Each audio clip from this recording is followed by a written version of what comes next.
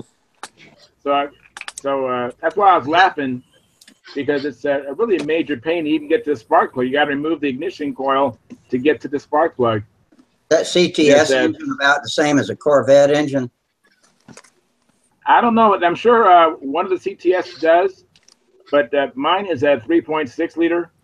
So it's not the Corvette engine, but it has all kinds of power. I mean, first time I drove it, I took my wife and I said, look at the glove box and see how much horsepower it has. And I think it has 500 horsepower. You said, man, I got to have this Cadillac. It's the coolest. You said that was how many? What? How many liters? Actually, I'm getting confused. Actually, the 5.8 has 500 horsepower. Yeah. And I forgot what the 3.6 is. I forgot the horsepower on that one. But it has 370 or so.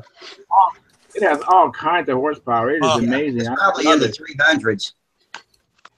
At least it's very, very powerful. Yeah, these fuel systems be the coolest. And it drinks gas like no one's business. After I had it for a couple of weeks, I could have sworn someone was stealing my fuel. So I bought a lock and gas cap. Yeah. Is it true? And come to find out, no one's stealing fuel. You just got to keep your foot out of it. Yep. Is it supercharged or turbocharged? No, it's not. Just all engine, huh? It hauls butt. Yeah, it's nice having a fast car. Or I should say quick car. It's really quick. Yeah. Quick is good. Yeah, I got in my wife's Passat the other day, and it's got nothing but a 2-liter turbo, and man, that's a snappy little engine. It really picks up and goes. But I thought I felt her transmission slipping a little bit, so I need to keep an eye on that. It's been sitting more than usual lately, so that might have something to do with it. How many miles on it, Rusty? A little Volkswagen? About 80 something thousand. Yeah. Has it got the diesel or is it just the gasser unit? Gasser. I know some guys that got the diesels and they really like them too. Yeah, I'd check transmission fluid, see if it's discoloring or anything like that. There's nowhere to check the transmission fluid. Is that a sealed system? Yeah. Looks My like Cadillac it, is sealed also. You can't check transmission fluid. You can't check it. It's not leaking. So how are you supposed to change it? You don't. You run them until they die. A lot of times changing it will kill it. I'm not sure. I'll have to look at the maintenance schedule. What'd you say, Sparky? You really believe that? Yeah. No, every transmission has a service area on it. All you have to do is get the OEM service manual. Yeah, I guess so. But the owner's manual says you don't check the, there's no way to check it. Was that something you got to do? Take it into the shop and let them deal with it? Like more than likely. And let them do a service on it? Well, of course. Unless you're inclined to do that kind of thing yourself, yeah. Yeah. Wow. I can find out from our mechanic, but I know that some of our new vans don't have a stick and at a service interval. He drops the pan and then there's a place to re-add your fluid. Yeah, what a joke. That's a nightmare. That's stupid. Yeah, that is stupid, I think, too. Everything has a service interval. Absolutely. That's just like the Ford rear ends on all of our vans and stuff. It says that the fluid never has to be changed, but our mechanic still changes it. Yep. Every 100,000, he pulls that out and puts new in. Yeah, doesn't oil get old with use? It's good to flush the transmission, flush it, check your bands, have it adjusted. Well, get that old oil out, get some new oil in there. Anytime with like the rear end or anything like that, there's got to be a vent. So if there's a vent, it's going to bring in moisture when it's humid. You know, exhale when it's hot, bring it in when it's cold. And that stuff, that moisture and stuff gets in that rear end fluid. Anytime you buy a car, new car, whatever, it's well worth the money, the $200, to buy the factory service manual. They're about yay thick, like a phone book, and it'll tell you exactly how to do everything. Yeah, I usually do that, but I didn't get it with this Cadillac.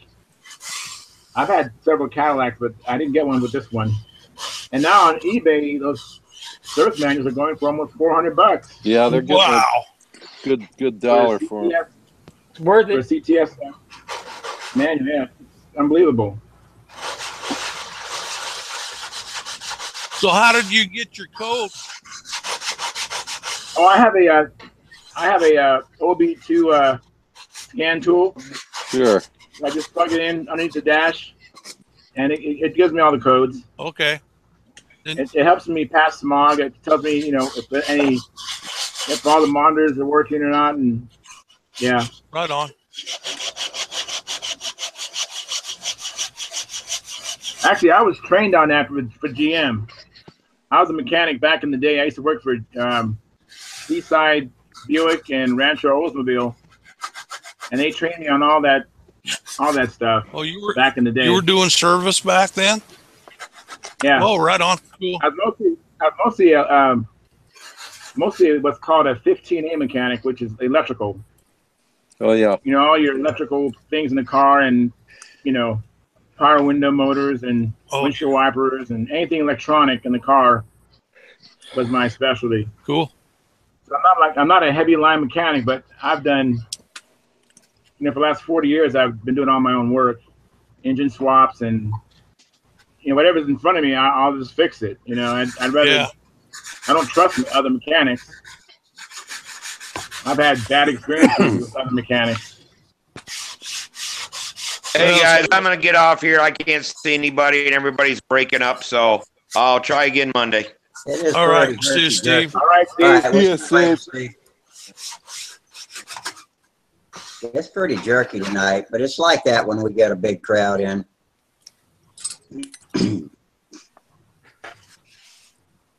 Yes, I'm hoping to get these cars done so I can put my Striga back in the air, because I have a contest. I think it's the same time as your Huntersville.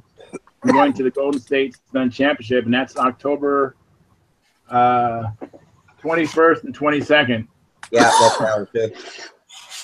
And so I got to get some stunt patterns in and get ready for this contest. I just want to make sure I can fly without falling down. That's the main thing. Yeah, that would be. I can knock a pattern down if I can just stay on my feet. That would be good. Yeah, I love it. Did you see them guys on Stunthangar a while back say, well, yeah, my wing weighs 16 ounces. Is that light? Uh-huh. Yeah, for a sled.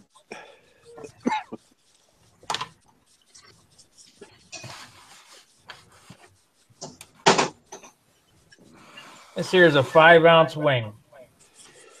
Wow, that's fantastic. Should be 5.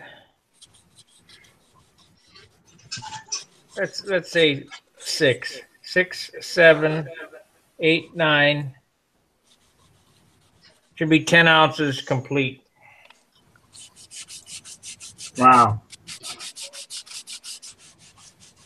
Are you going to use that bell crank again? That with that control arm on top? No. Excuse me, which airplane is it? The what? Say, George. Excuse me, which airplane is it that are you building now? This is a Junar XL, just like I had built before. Oh, looks beautiful, beauty. Just like this one. And raise it up. There we go. Ah, yeah.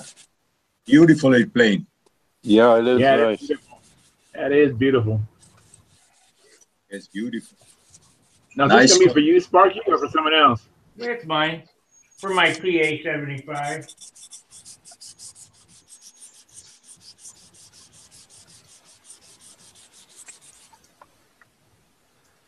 So Wally, what motor are you going to use in the Magnum? I've got one in my basement that's a 60. I can't remember. It's a 60 or 61 rear exhaust. Oh yeah, it's brand new. It hasn't even been ran. It's still in the styrene box. Wow.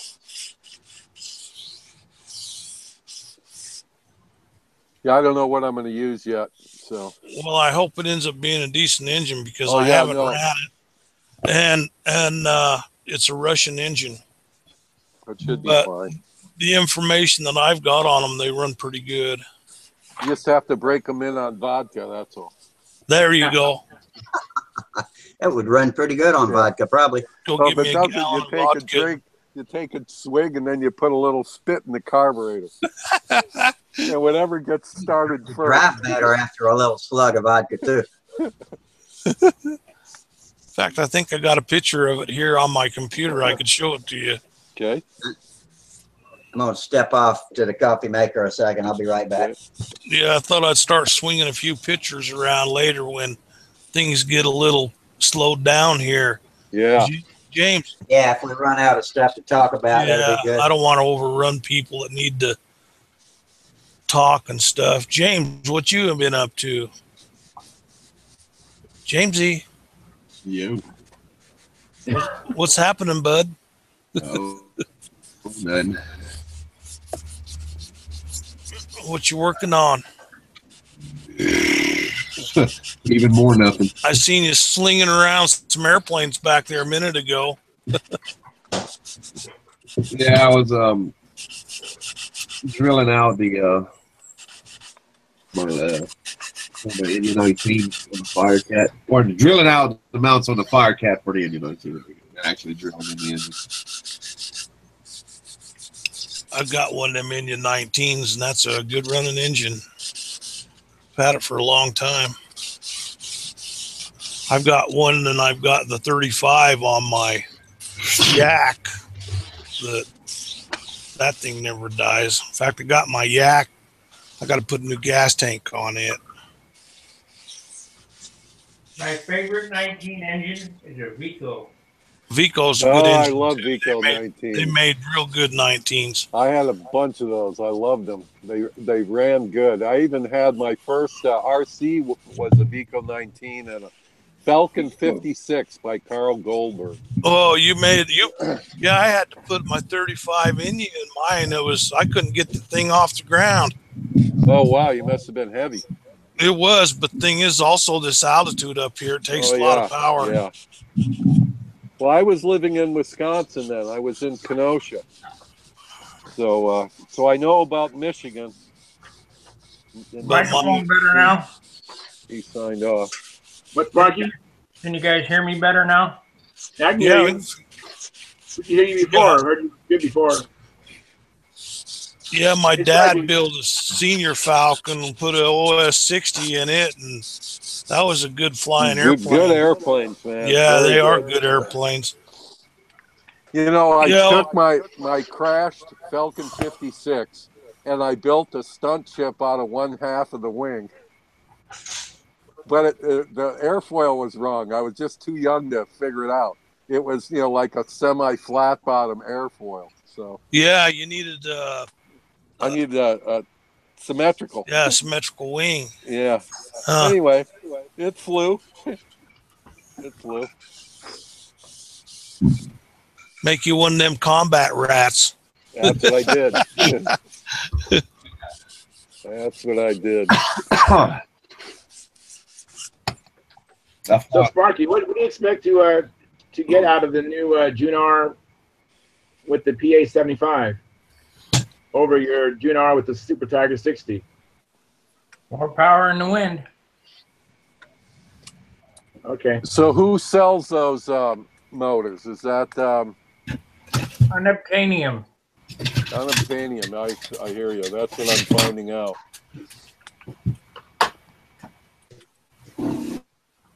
Well, we need somebody rich and famous to start an American motor company. Yeah. Other than Jet, that are so expensive. Well, these PAs are more expensive. I get it, man. I get it. I've seen a couple come up on eBay. I'm sure you guys see them as well. Yeah, most of them that come up on there are like 40s. Yeah. Once in a while, but not in a while. Yeah, most of them are 40 radio controls. I think it was last Christmas I saw a 70.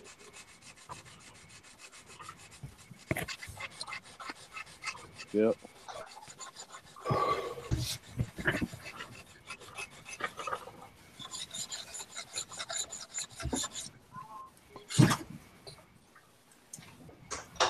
Man, look what I got here. What do you got? 2 rev ups, 9.4 and 9.6.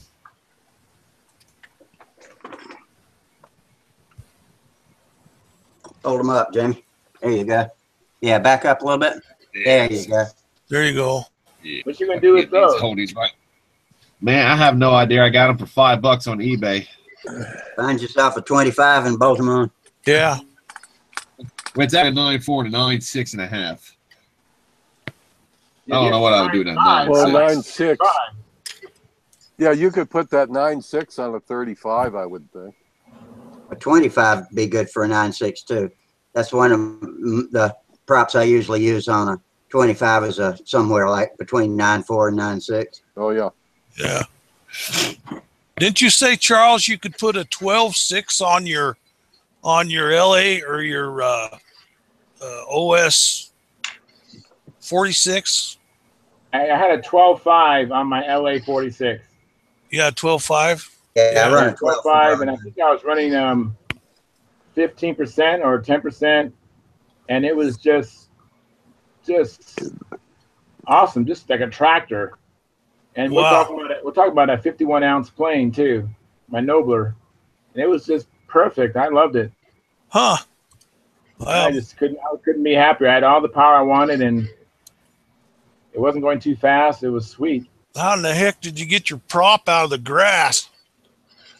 Oh, I made longer landing gear because when I built the plane, I had intended on putting a much bigger prop than a stock Nobler would usually use. Okay. So Yeah, I was gonna say, my Nobler with a 10.6 on it is, you know, getting it out of the grass is the pain in the butt without breaking the prop, because I run mostly a wood prop on mine. Yeah, same here. Yeah, I like wood.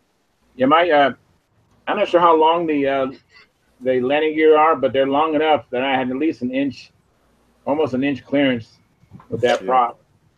In fact, the matter is, I changed and went to that torpedo propeller I've got, 3-blade 10.4. Next time I go out, I'll try it with that. I had to get me a new spinner and everything to put on there to run that 3-blade. So maybe that'll be this weekend. Did you boil it, Wally? The propeller? No, I didn't. That needs to be done. What is it? A white one? No, it's a gray one. It's one of the old timers. Definitely boil it then. Okay, I'll boil that thing. I got 2 of them. I guess I better get them both and do them both. Now, a lot of people argue that boiling them does not rebind all of the polymers in the prop, and it doesn't make it any safer. Well, I don't know. That was the practice years ago when we used to do. When you came out of the package, yeah. When it came out of the package, yeah, that's right. But nowadays, most of the people, I don't know, people that I seem to trust tell me that reboiling them does not rejuvenate them. No. So what's the purpose of I would say reboiling them? no. I don't understand. I never heard of boiling Like it props. relieves all the stress that's molded in there in the fibers and stuff. A lot of those white props, those top flights and stuff, when they first came out in the mid-'60s, so they would come apart on it. Yep. They Who's were that pretty girl in there? their technology back then too. Yeah.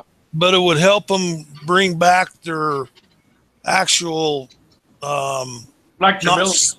yeah. Yeah.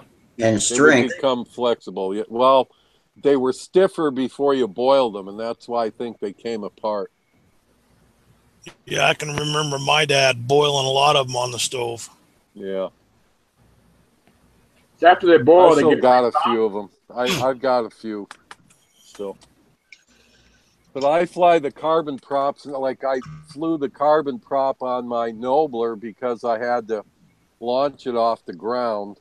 And I've got that wood stooge board, and then I have 2 of those green putting mats. And it cleared the mats, so, didn't have to mow the grass. Because the place I fly off of, they don't mow for me. I mean, I got it, like I have a friend, he'll call and say, hey, they're mowing the field. So then I get my stuff together and go over there. Yeah. Yeah. I mean, I've thrown our small mower in the back of my son's truck and gone over and mowed a circle. It's not a big deal. All right, Joe. I've had to drop my bandwidth all the way down to low to have a decent connection tonight. Wow.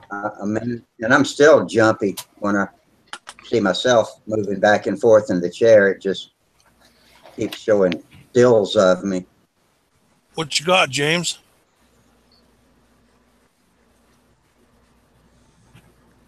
Where'd James go? I'm right here. He's really preoccupied with this wing. Yeah, he's been working hard on that. Who's got their YouTube running in the background?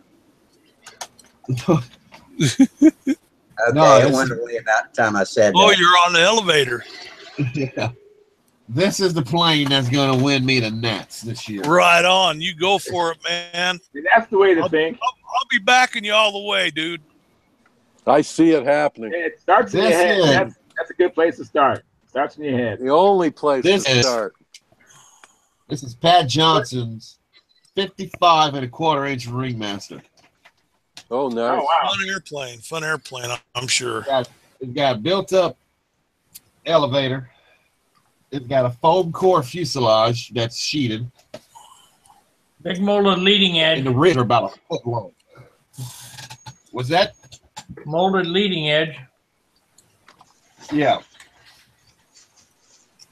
Well, it's got half ribs on the leading edge, sheeted, shear webs. That's a 670 or 660 or whatever. 645. I flew one that D. Rice designed. It was a really good flyer. And that's what 651, and my LA 46 is just perfect. And what's really cool about this one I like is that on one of the sheets on the drawing, if you could print it out and cut out the sections and glue it on whatever, and then scratch build the parts right off of it. Just cut it right out.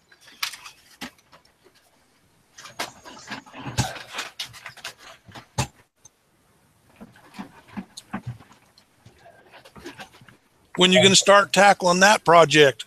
It's going to be after I get a table set up, so hopefully by the first of the year.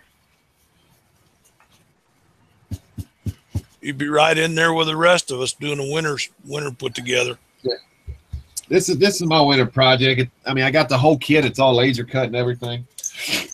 But I need a much more and more square building setup, and I'm gonna buy it. I'm gonna buy or build one when I get my bonus. Change this room around. I want a perfect building surface. I'm getting a piece of 3/8 by 2 foot by 4 foot glass tomorrow. Oh, there you go. Yeah, that's a nice piece of glass. I love the one I got recently, just as a portable piece. That's the size of a fuselage. It's about 6 or 8 inches wide and 4 feet, almost 4 feet long. And I can lay a fuselage on it and work on it, or move it around, to my a little Black & Decker workbench or something like that. That was a good find. It's about 3/8 of an inch thick. Yeah, that is nice. I got to get some new towels to go on top of the glass on my table and re-level that thing. It's probably sagged a little since I first leveled it before I worked on the twister wing. before I get into the Cardinal deep, I'm gonna make sure that thing's flat again. Yeah, like this thing I'm building on, it ain't worth the shit. And it's just on it comes out to a slight bow, and it's just. I built my table back in 1979 or 80 to work on hot rod parts with, and it's 4 feet by 8 feet, 1 inch marine ply with 2x4s and then 4x4s for legs. It's got one brace across the middle, and it's just all hammered together with nails. And it's served me well though, but it does sag in the middle, so I have to really do some serious shimming to get that glass to lay flat on it. Yeah, I mean, Harbor Freight has this 5-foot bench that's already like pre-made and whatnot. And I figured get that with some MDF board with a piece of glass on top of it. That should be good to go. I buy those 24 by 24 squares of drywall at Lowe's, and then tape them together into a 4x8 or a 4x6. Wait a minute, yeah, 2 feet, 2 feet, yeah, 4x6. Because I got the edges of my table cluttered, one side with tools and the other side with power tools, and so I can't use my whole table from end to end. That's what happens when you have a table. Yeah. Just a place to put shit. Yeah. Boy, you really leapt into a fresh age when you made your new shop, Sparky, because that old shop was so cramped. And now, you know, you can walk around your work, and I guess you could walk around it before, but it was still, you know, kind of precarious sometimes. Yeah. All your tools and stuff are easier to find now, I notice. Yeah, having a nice shop with everything organized, that's I stop every hour or so and put all the tools back where they belong, except for the 2 or 3 that I'm using exactly at that moment. And I you know, when I worked on copy machines in customers' offices when I first got into that industry, and they were plush offices with, you know, nice carpets and everything, so you couldn't sling copy machine shit all over the place. And so I got in a great habit of keeping my box organized and the parts I'm working on organized, and it's carried through and been a real benefit to my modeling work. Oh, I can't find anything when it's scattered. Some people claim they can, but I'm of the contention that their imagination is greater than if they actually organize their stuff. I try to stay organized. Hey, let me ask y'all. So I need a not like this opinion really matters. I'm just curious. An OS 40 FP, good stunt engine, decent stunt, good trouble. They're okay. Mine's a little inconsistent. You know, it'll run great a few flights, and then when it's time for an official, it'll go lean on me or something like that. But generally speaking, yeah, I've had good luck with my OS 40s. I flew my Oriental with the 40 FP. That was the first one I ever used, and it ran really well until I crashed it and rebuilt the nose, and then it would run away. I never could stop the vibrations that were causing that engine to run away. I'm sure that's what it was, because I had one of those Dave Brown bolt-on mounts. I did reinforce it with another 1/8 of plywood, and fiberglass, and I never could stop the damn thing from running away. They run good on a pipe. Do they? 1991, I think it's June or July issue of Model Aviation. You can see my Viper Super Glide with FP40 and less nearing pipe. I got a 40 FP on my Twister, and it's one that John Tate from the Norfolk Aero Modelers gave me, and it had been quote unquote worked over. I don't know if he did it or who did it, but it runs a beautiful stunt run until the fucking plumbing starts leaking. So that's what I got to fix now. I did a movie and advertised at the beginning of the movie how wonderful it was going to run, and then it just fucking went lean, and I flew it for about 19 minutes. After the sun set, it finally shut off and came down. Well, because I got a buddy in my plastic model club that I was in. He has a brand new FP he bought like years. Okay, like 20 or 25, whatever, years ago. Brand new, never ran, mounted, nothing. And he said he would give it to me for a few plastic kits that I still have that's not even complete. Grab it. So I just texted him to see if he was actually serious. And he said, yeah, whatever. You can have that Klingon ship. I'll take this in. Isn't it a brand new one? I think it's brand, yeah. James, is it a brand new one? Yeah, brand new, never ran. Get it. Never mounted. I'll tell you one thing. I do a whole lot better show when I've been out in the shop off and on all week. I can't think of shit to talk about when I'm not working on something. I figured I'm not as entertaining as I used to. Well, I thought you was doing pretty good, man. I was worried Sparky might fire me if I don't get more entertaining. All right.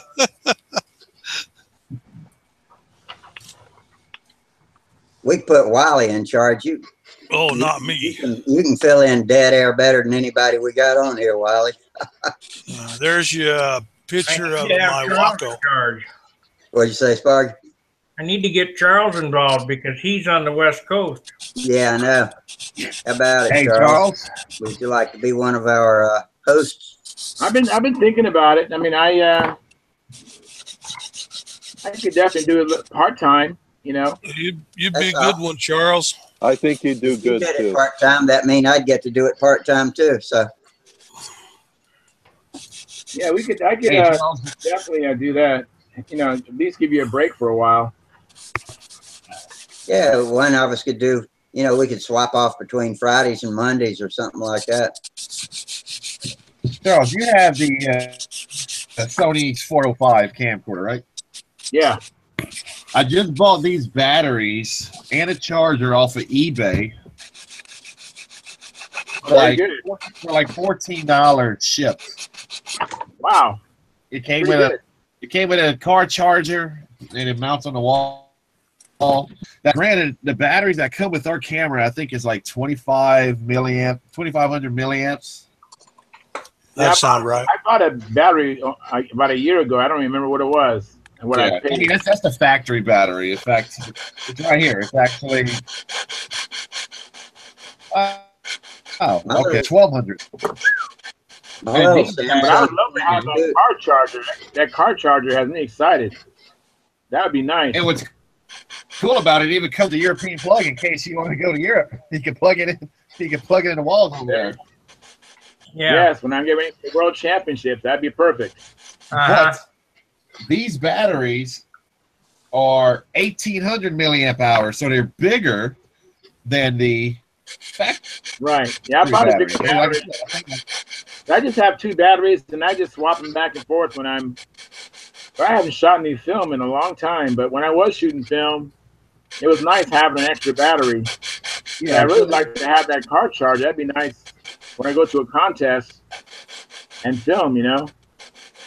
Yeah, because whenever I record, Samsung on the high quality, and so I don't get a good record time because it only lasts like an hour or so.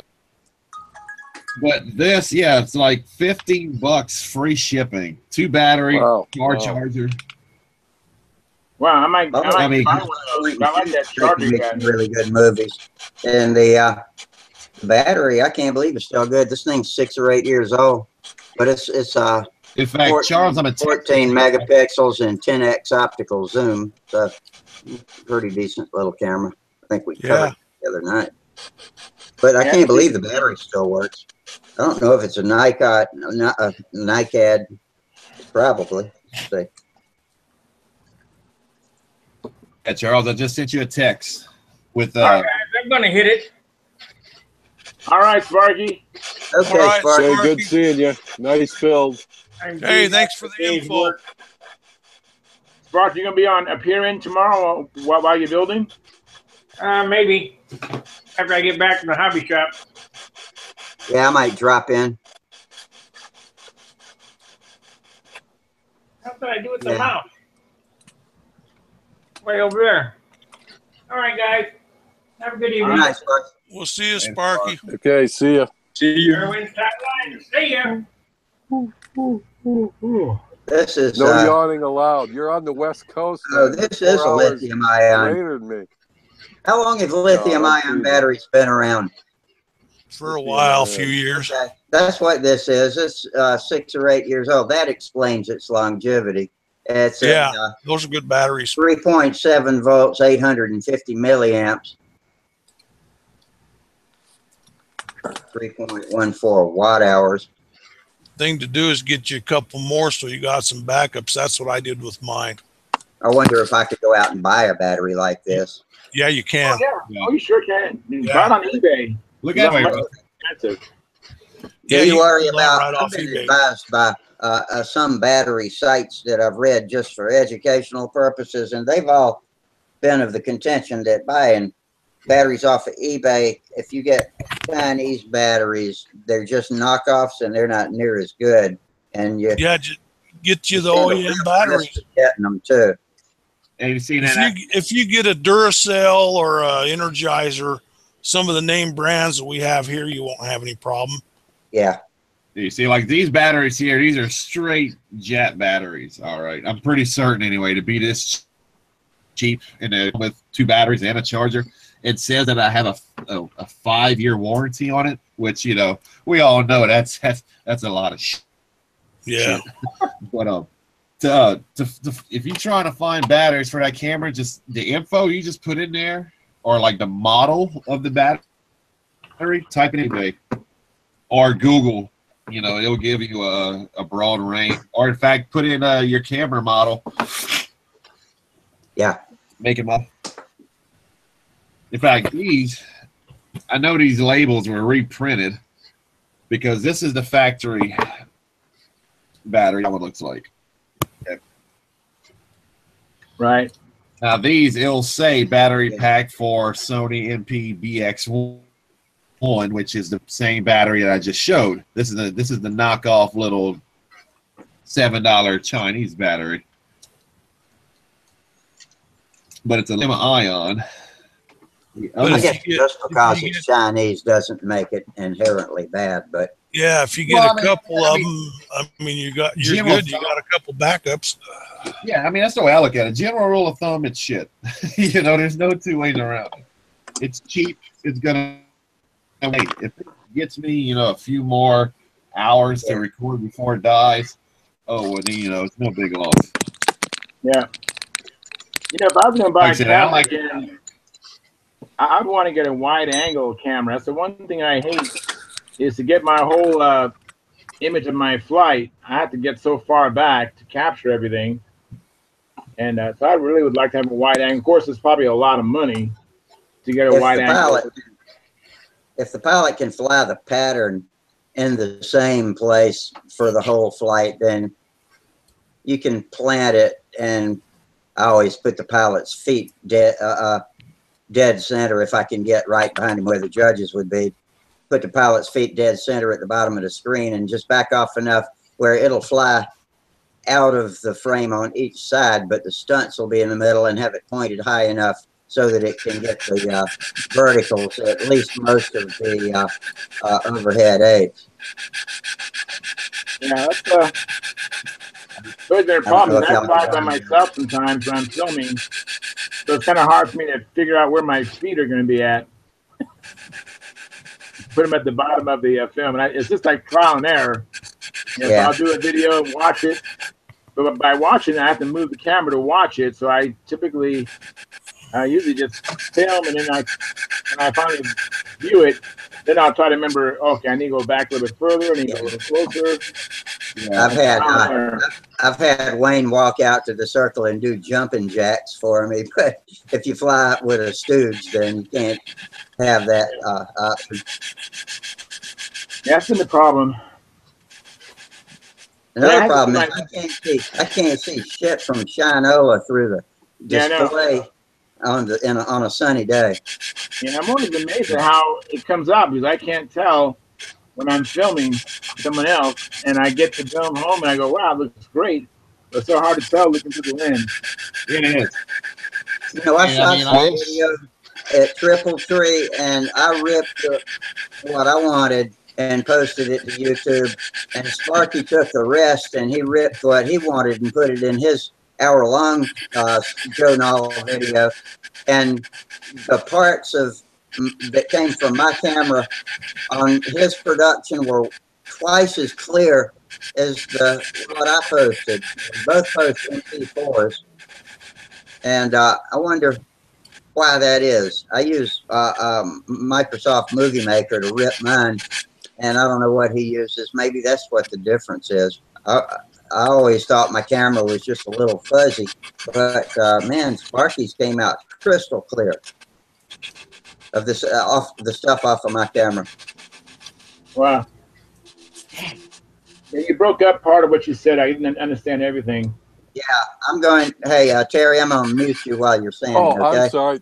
You know what I'll do is I'll quit because I want to hear. I'm sorry. All right, go ahead. I don't remember what we were talking about now. So, shooting videos. Yeah, shooting some videos, trying to get in the right spot where you can get everything in the screen. Yeah, and being able to see them. And I was just pondering over why Sparky's production of my footage was so much clearer than my own production of my footage. And we both of us post MP4 files to YouTube, so that's not the difference. Somehow yours got corrupted somehow. But it's just I mean, this is just what my pictures have looked like all 6 or 7 years I've had the camera, and they're good enough for a point and shoot camera and not a real video camera, but they're just not. And I just attributed it to that the camera wasn't built for it. But evidently, your processing software makes a hell of a lot of difference. Absolutely, absolutely. It's the way it compresses too. It could really right. Like YouTube used to be good for that, for jacking up your videos. You can get this camera, which is the exact same one. Back when YouTube was first getting started, you could put beautiful videos up, and it would look like shit on YouTube. I mean, just horrible. But gradually, they got higher and higher quality. Oh yeah, and they've got like the Canon booth. You can get it for $200 from Walmart, which ain't too bad.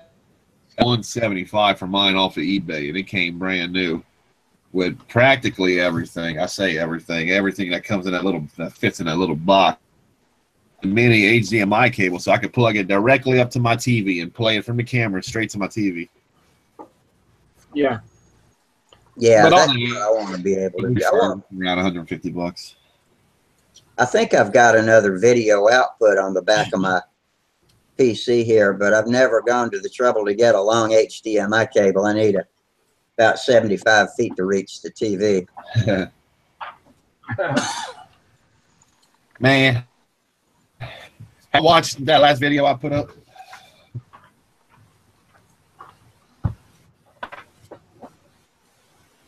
I saw you had put one up, but I hadn't looked at it yet. I just don't ever have time to sit down and watch YouTube. You know, when I'm sanding or building, I have them on.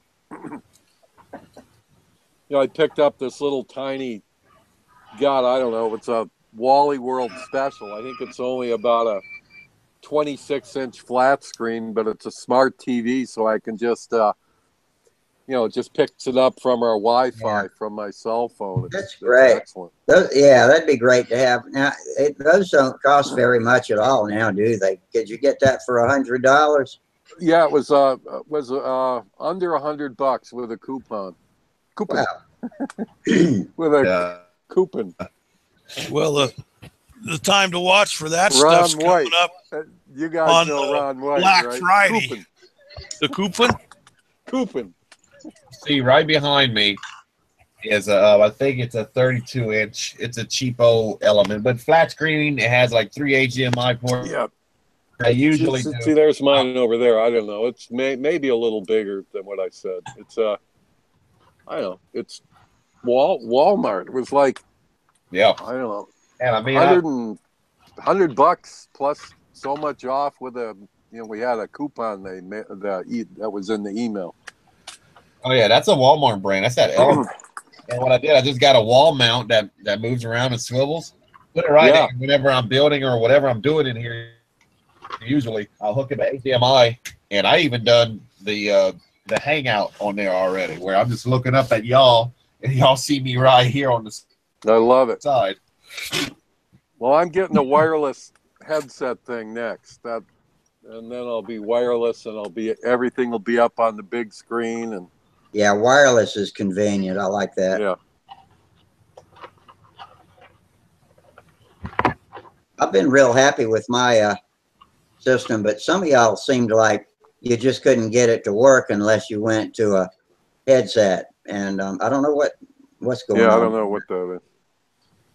But I'm going to I've been recording a bunch of videos called Terry's Tips.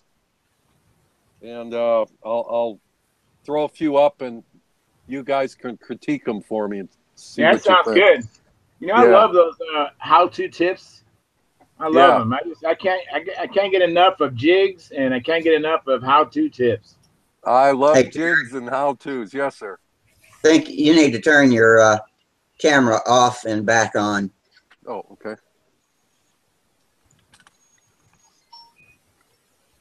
Yeah, we lost you. All we see is a frozen avatar and black screen when you talk.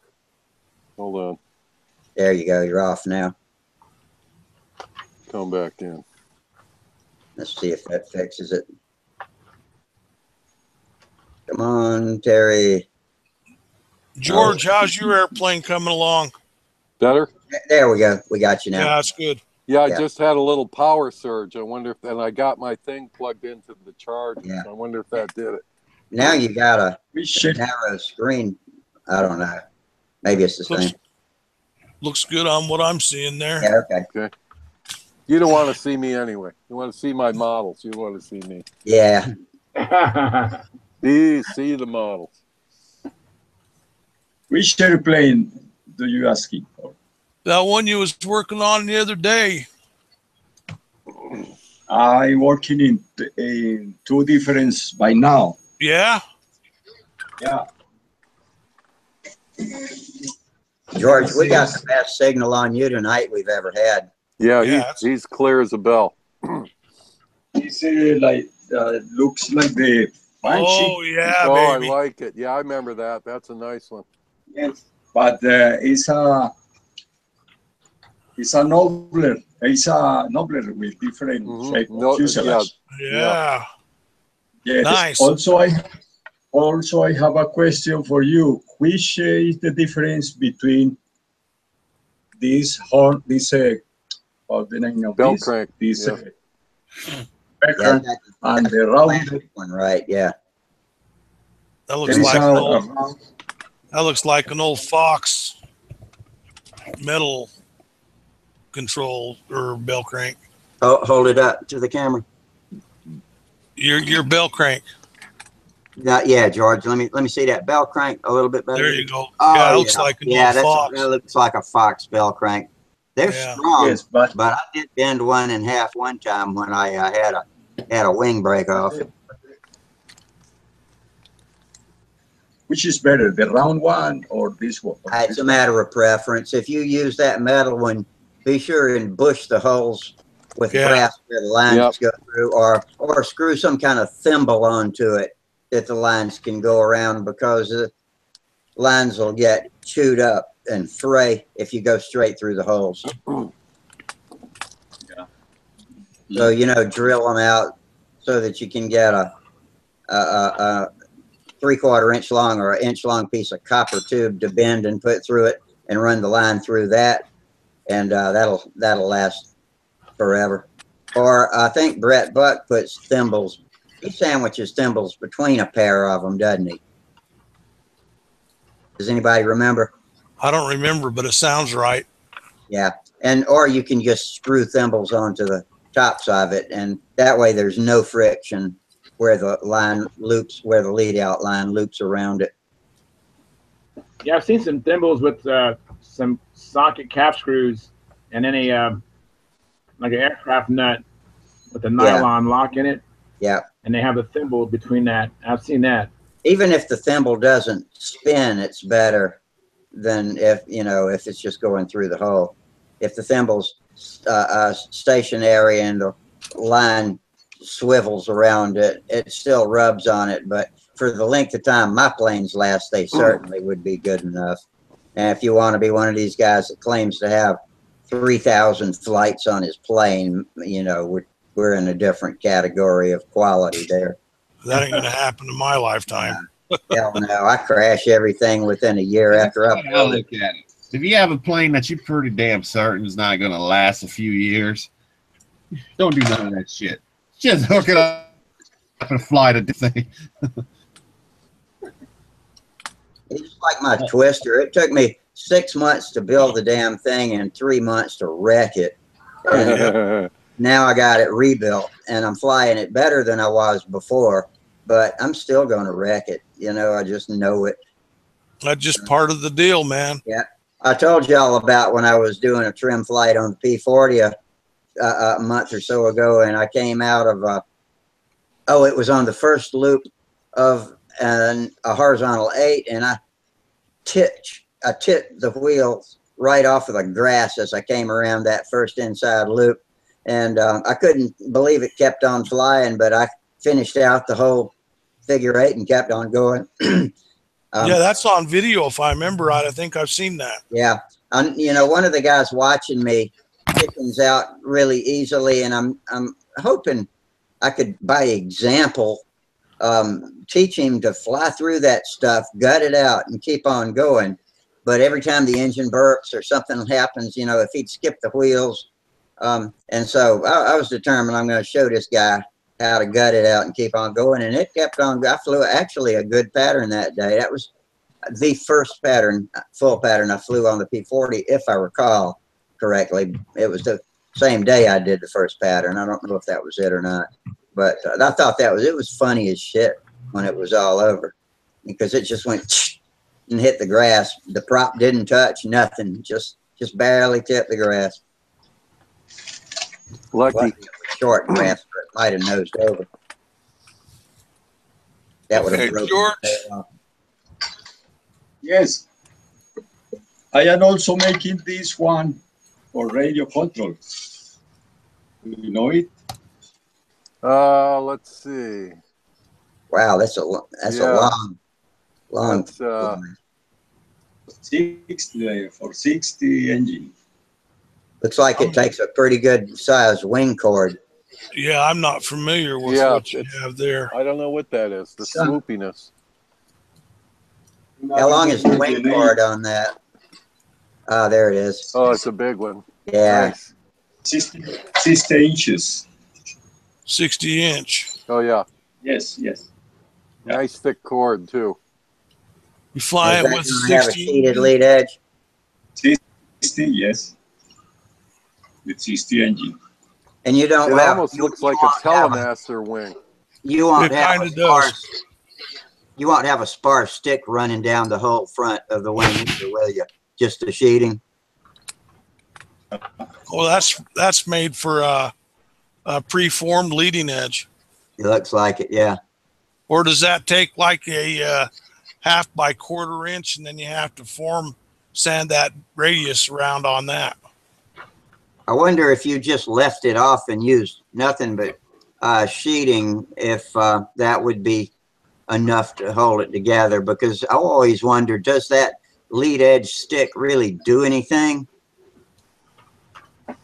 that the sheeting wouldn't do as far as stiffness? Well, one thing's for sure, you wouldn't be putting your finger through the leading edge of the, you know, just having a sheet on there. You, yes. What? Shearing. I think I used 3/64 sheet, and then you got, or 3/32, and then you got plenty of sanding ability to get it. 3/32, yeah.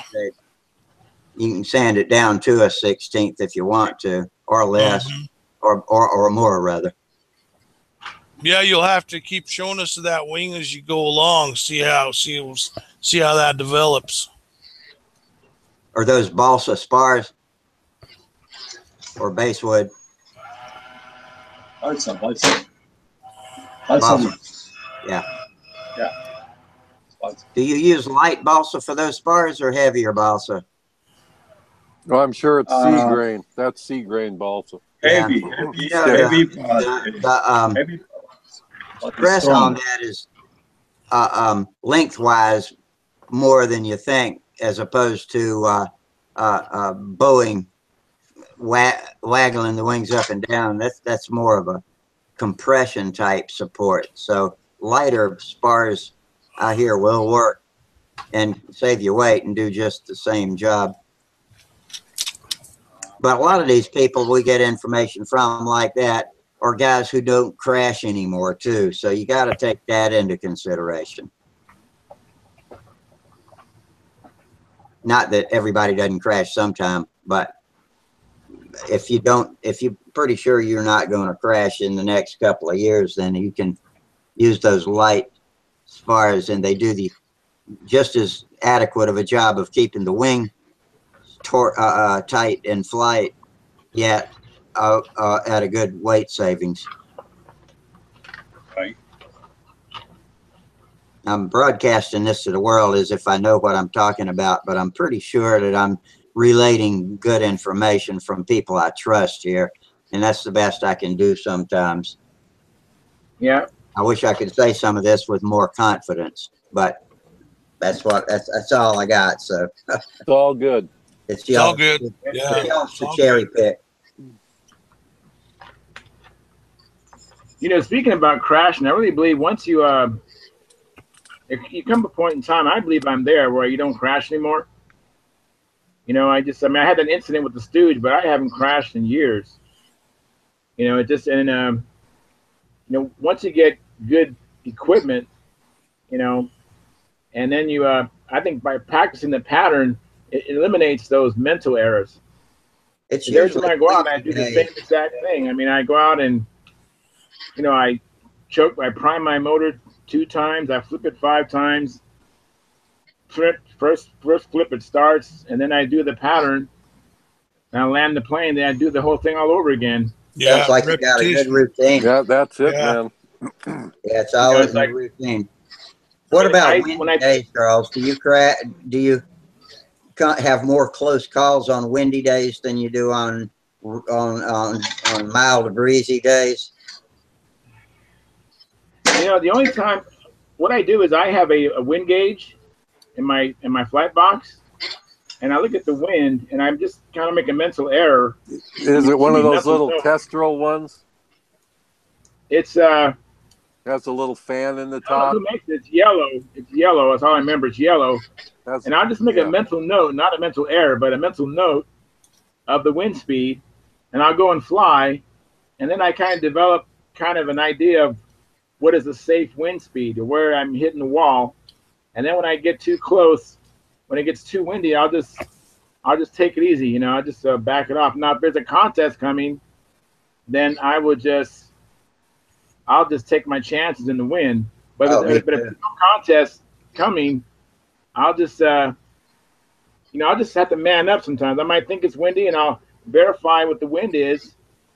And if it's not like, I think the most I've practiced in has been like 12, 13 mile an hour. But I've competed in 18 with 25-mile wind gusts. You know, that's substantial. That's substantial. Yeah, and it was it was scary. I mean, the first flight in that particular situation, I was scared out of my mind. But I wasn't gonna waste all that money I spent traveling and hotel expense and rent a car and all that kind of stuff. So I just competed. I just man up. Yeah. And I remember after the first round, I was ahead, and I was determined that I wasn't going to fly again. And my kind of a really good friend who's always kind of he's an expert, and he's kind of always giving me good advice. He just said, Charles, you need to fly again in the second round. I remember after the first round, because I was ahead, and I was determined that I wasn't going to fly again. And my kind of a hey Dave. friend who's always Hey Dave. Hey, how you doing? Good. Hey Dave. Sorry, I was a little late. Was a little bit busy trying to fix a few things that from work. Yeah, they found me. Hey Dave. And forgot about tonight, so apologize. Sorry, I was a little late. Hey Dave, have you got YouTube running in the background? Probably. Hold on. This thing has been goofy. Yes, hold on. Close your YouTube feed. It does that. I don't there know. We go. I got it. Yeah. I apologize. Let me ask y'all this. I know we've complained about the bandwidth tonight, but have y'all noticed that we don't step on each other? We're able to overtalk each other tonight. More so than in the past. You know what I'm talking about? Mm-hmm. Yeah, I've noticed that. I just kind of stopped talking, but yeah. Yeah. So tonight, they've smoothed that out. That's good. That's one of my major complaints about this live feed. It's better when they process it and put it on. No, it's worse when they process it and put it on YouTube about the chop between us talking between each other. And tonight, it looks like they've fixed some of that because we've been able to talk duplex audio. Yeah. And also notice it seems to be a little bit smoother. It's rough on my end tonight. I've had to slow down my bandwidth to just get a picture where I don't hesitate like when I move, and I'm still hesitating some, but I moved it down to low bandwidth from medium and it smoothed out. Yeah, it's pretty smooth to me this time than it was last time. Last time it was jerking around all over the place. So what are you on now? Are you on a telephone or are you on a little PC? No, I'm just on my Acer laptop. Still in Atlanta? Yeah, I'm still in Atlanta, right? Naturally, if I was at home, I probably would have a real hard time talking to you guys. So yeah, no. What part of Atlanta is your dad's house in? He's south of the perimeter, Clayton County. It's called a little town. It's a town called Riverdale. How far from the airport is that, for instance? Pretty much, we're an approach pattern. Put it that way. Oh, okay. So yeah. Yeah, we get all the traffic over the house. So, is River Bend near you? The adult community, River Bend? No. No, not that I know of. It's been I haven't been here in almost 10 years because I moved down. It's towards the airport. What? It's towards the airport. Because I know that little town where you're at. Because you're in the approach pattern. Yeah. Well, how you feeling, Dave? I'm feeling better. I'm healing up nicely. We had our gray hair gripe session earlier, so we won't go into details. No, you should have been here an hour and a half ago. You're looking pretty good, though. Glad to see you in the pink again. Yeah, I'm getting around. Yeah, believe it or not, I found. Well, of course, don't have it right now, but I noticed that I found some of the parts of another TD09 that I have that I've been missing parts for, and they were up here. So I'm going to be able to piece this thing together. That'll bring me up to 3 TD09s. So. Yeah.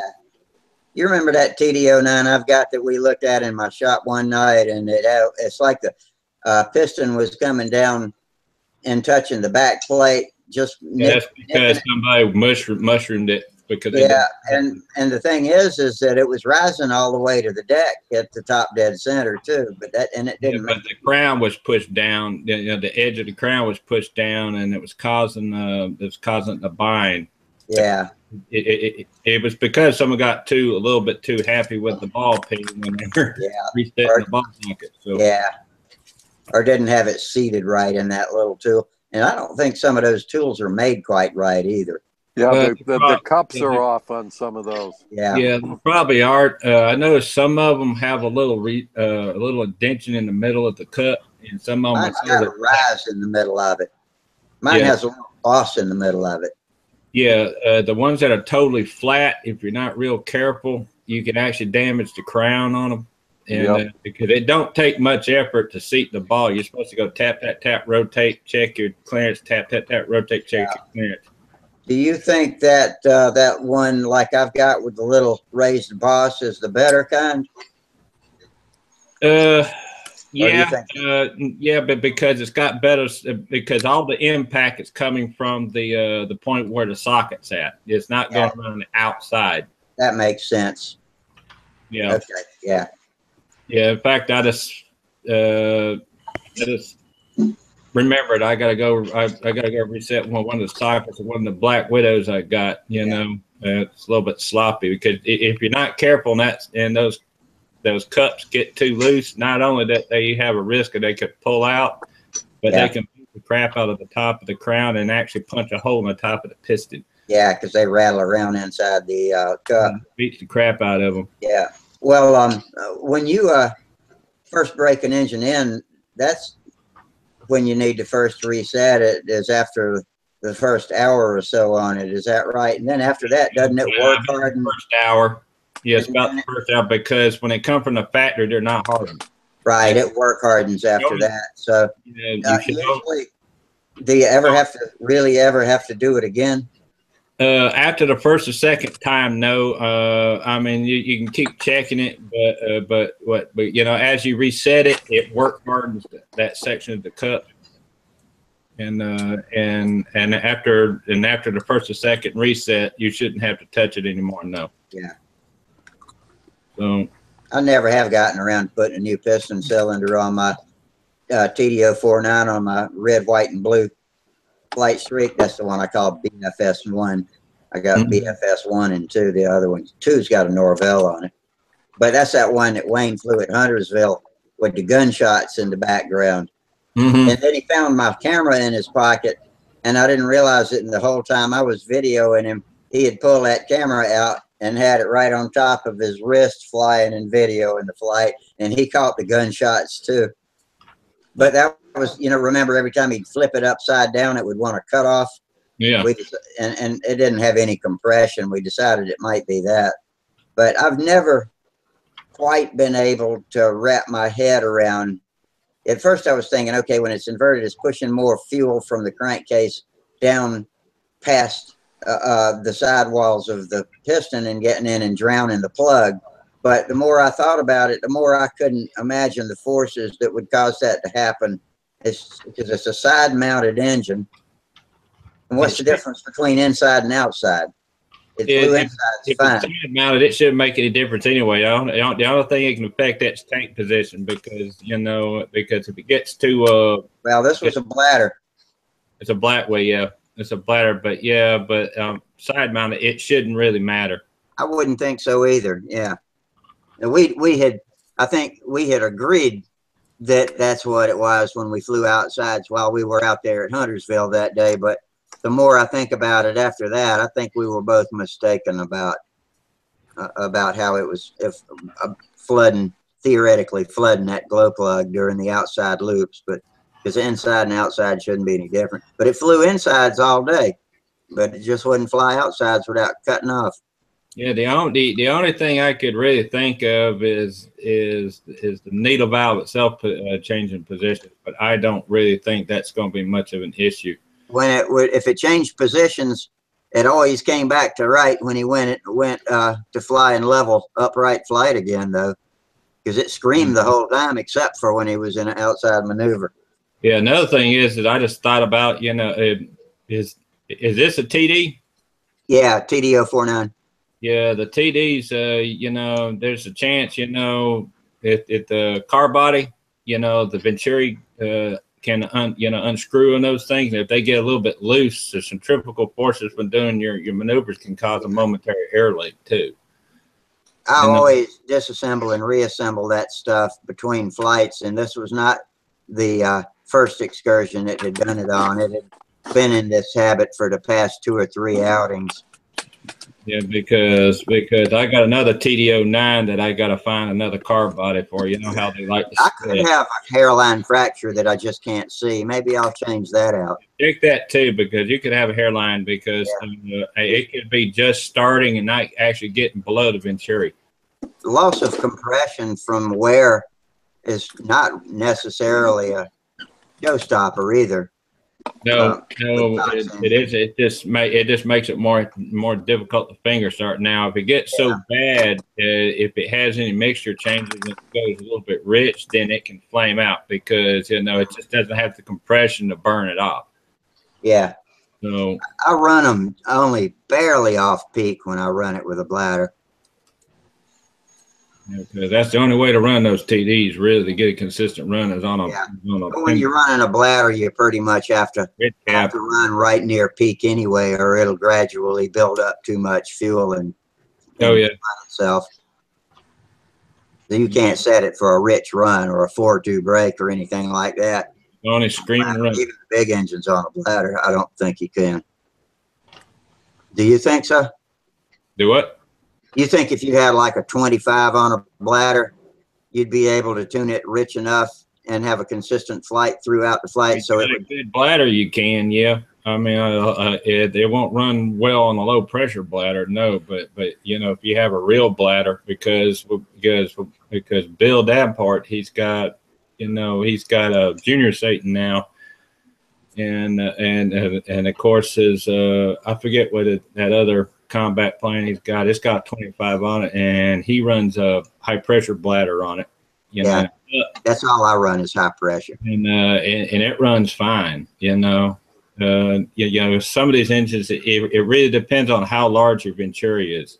But he can't run a 4-2 brake with it, can he? No, not a 4-2. It would run away rich if you did that, I think. Because a set of 4-2 brake, it has to be set slightly rich anyway.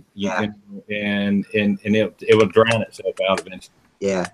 Do you guys all realize that engines running on bladders are self-protected from burning up in a lean run?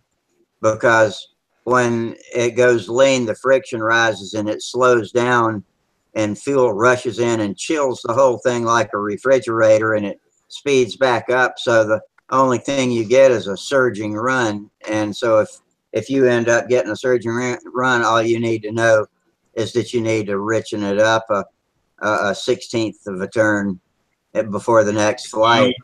It don't take much either. No. Yeah, under pressure. Fine thread needle valve either. It's amazing. It doesn't move much, but it will, make all that difference. But the nice thing is you won't ever burn an engine up on a bladder. Yeah, that's the good thing. That's one sure thing about them because they're, they actually protect the engine because they're guaranteed. If it's running, it's guaranteed some sort of fuel. Yep, and that feels like refrigeration. Yeah. With the volatiles in it, they evaporate, so fast that they cool everything. Yeah. Rusty, I was flying combat today. I don't have a decent stunt ship, so I was flying my combat. It's not the Ukraine models, not the new ones, but the older ones. But today, anyways, my last flight, when I got done, I still had about an ounce of fuel left in my bladder. So I don't know what happened. I mean, the engine stopped. I thought it stopped early, but I don't know what that could have been. Could it have been too lean of a setting, or what do you think it might be? No. If it was too lean, it would have slowed and sped back up, but it could have been too rich. But it didn't sound rich to you? Well, some maneuvers, I was doing a lot of 4-leaf clovers with a combat plane, and some of the tighter outside maneuvers, it almost would stop, and then when I went level, it'd start again. Was this a Norvell? No, this was a ASP 25. ASP. Okay. 25. I'll tell you what could be happening is, you could have just had it too lean. That last description you gave me sounded lean, like a lean surge. But what can be happening is sometimes the as those engines age, don't ask me why, but the nose grows tighter around the crankshaft and gets. I think it's because it gets aluminum embedded into the crankshaft.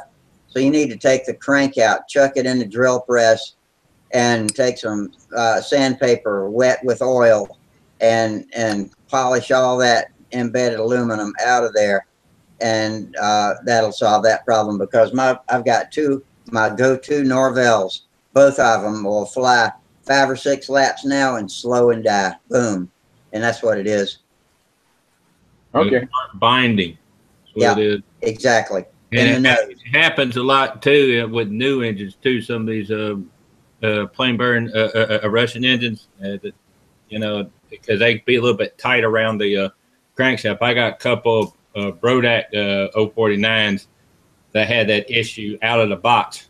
I couldn't get more than 10,000 RPM out of there. Rather a mild time to begin with. And I had to take them apart and polish the cranks in them a little bit, and bingo, I was getting about 16,000 out of them after that. After I did that, of course, it took some patience, you know, trial and error and fit. Yeah. You know, I mean, it's got to look like a mirror finish though when you go in there. I mean, the 2000s they go like the Ford, you know, 2000 to 4000, all that, and just polish it where it's got a real nice shine on it. It should kind of spin real easy.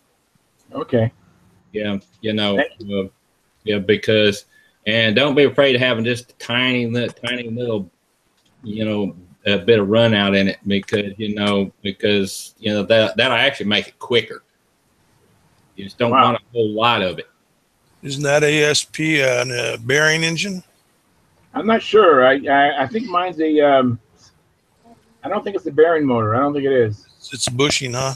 Bushing, yeah. I haven't really heard of an ASP engine that was a bushing. Really? Like I said, I could be mistaken. I don't know nothing about them. That's why I was just saying. Yeah, I don't either. Are mostly copies of OS engines, and the early ASPs were copies of the 40 FSRs and everything. Thomas Inzanza says that he watched a YouTube video the other night about engine tuning. It was for RC, but the guy had a motor that would run all day on the ground, but as soon as he put it in the air, it would almost instantly die. Turned out to be a slight pinhole in the clunk tank. Oh yeah, that'll do it too. Yeah, that definitely sounds like a fuel problem. Yep.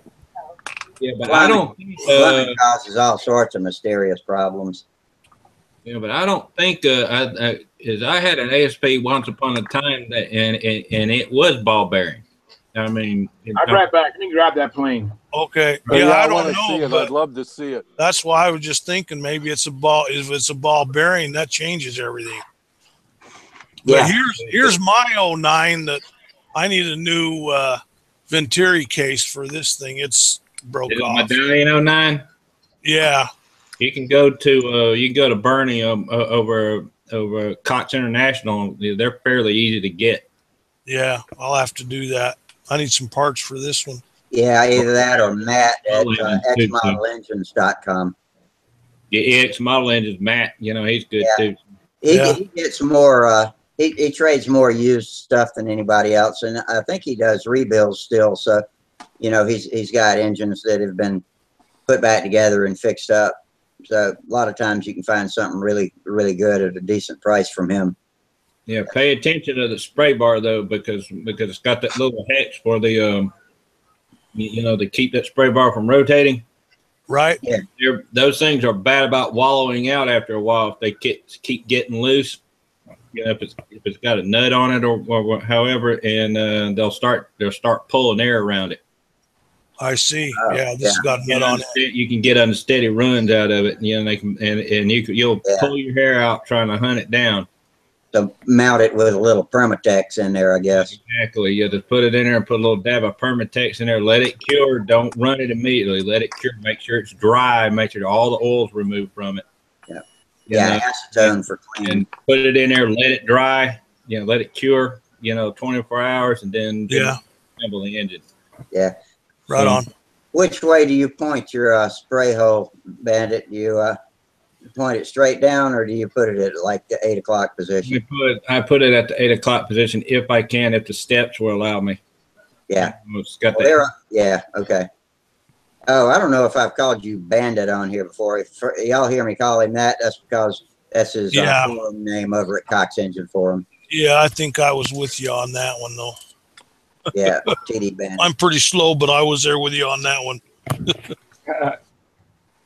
Yeah, but it's a good idea. Yeah, it's a bearing motor. Oh, yeah. That's a bearing, yeah. I've seen those motors. Yeah. That's the late the late model too. Let me lock in on that. Yeah, it's a bearing.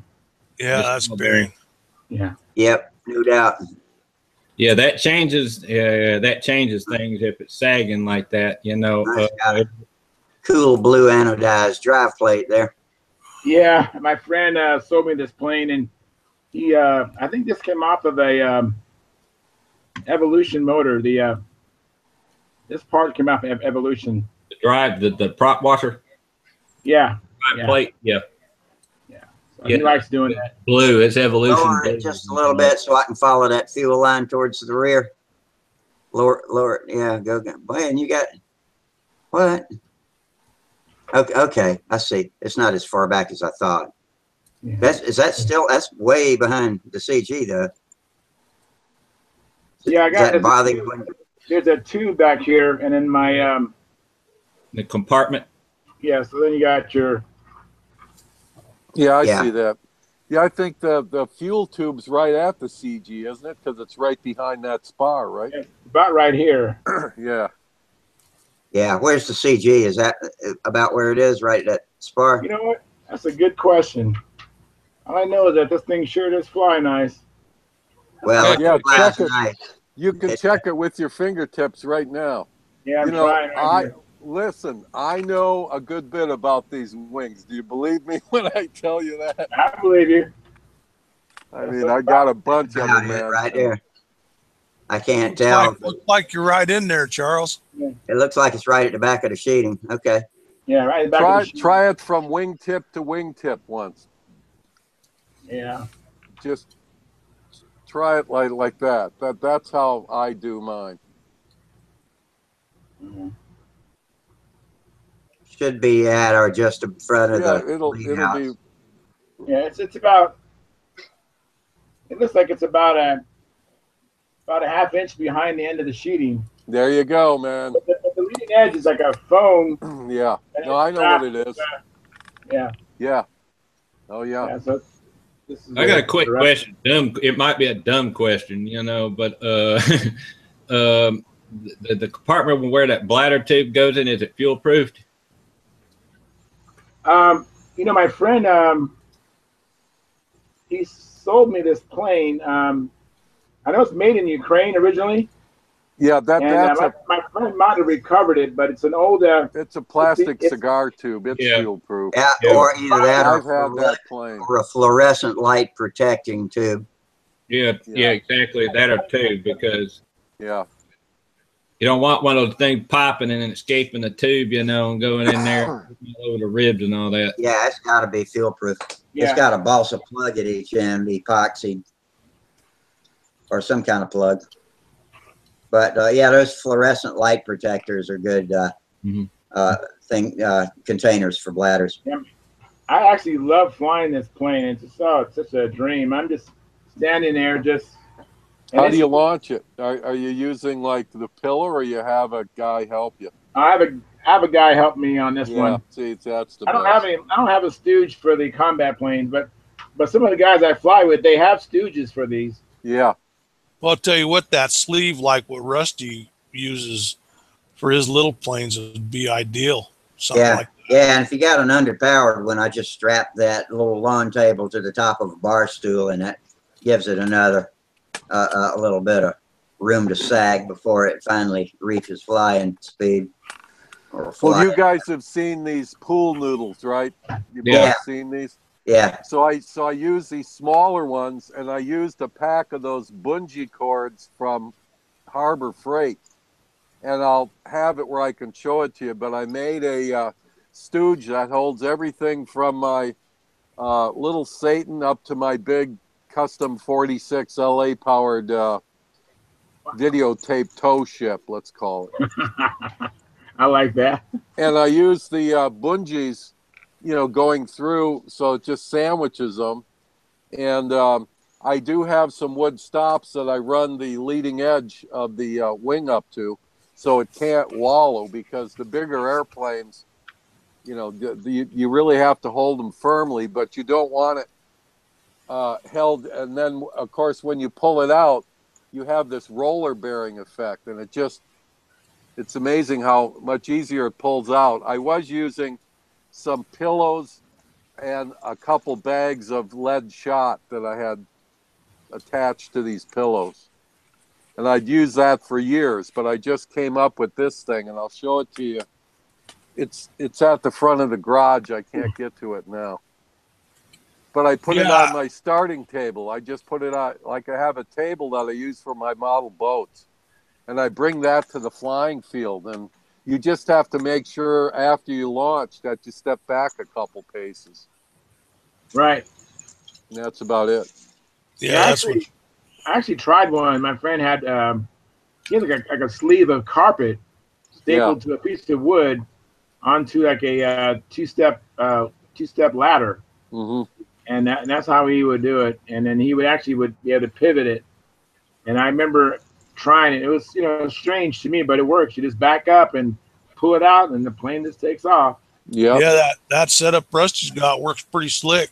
Yep. I'm trying to find a picture of it, but my search features quit working. The little Windows button in the left corner doesn't seem to search my pictures anymore. It works. I pulled one up earlier on mine. I had a hell of a time getting it, but can you see that? Let me click on you. Let's see. Okay. I see the black screen, Wally. Oh, really? Is a black screen? No, not anymore. And I see you now. Yeah, now I can see you, but I don't see the photo. You gotta select the application window in your share interface.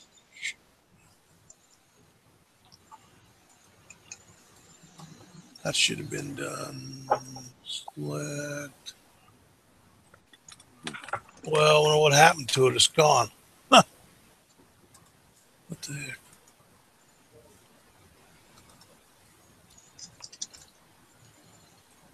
Well, I got mine. I having serious slowness problems, and it just went away. God darn it.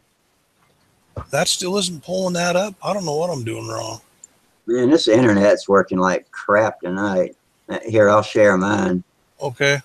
I've seen it before. Application window. And it's not.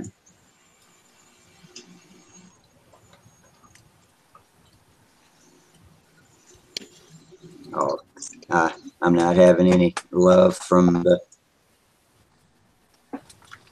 Put some goodbye. No love for you, huh, Rusty? Yeah, that's what I'm finding. Not tonight. I'm gonna have to go over there and manually do it. I bet I got it in my hot links pictures in Dropbox. Let me open my own photo. I've been hosting my own pictures to post on forums with Dropbox lately, and boy, it sure is convenient. If you get one that needs adjusting in size or rotating or anything else, it's all in your folder right on your computer, and you just post a link to it. Here's my stooge. I knew I had it in there. Open up. Mine should open up too. Oh, that. All right. Now we're talking.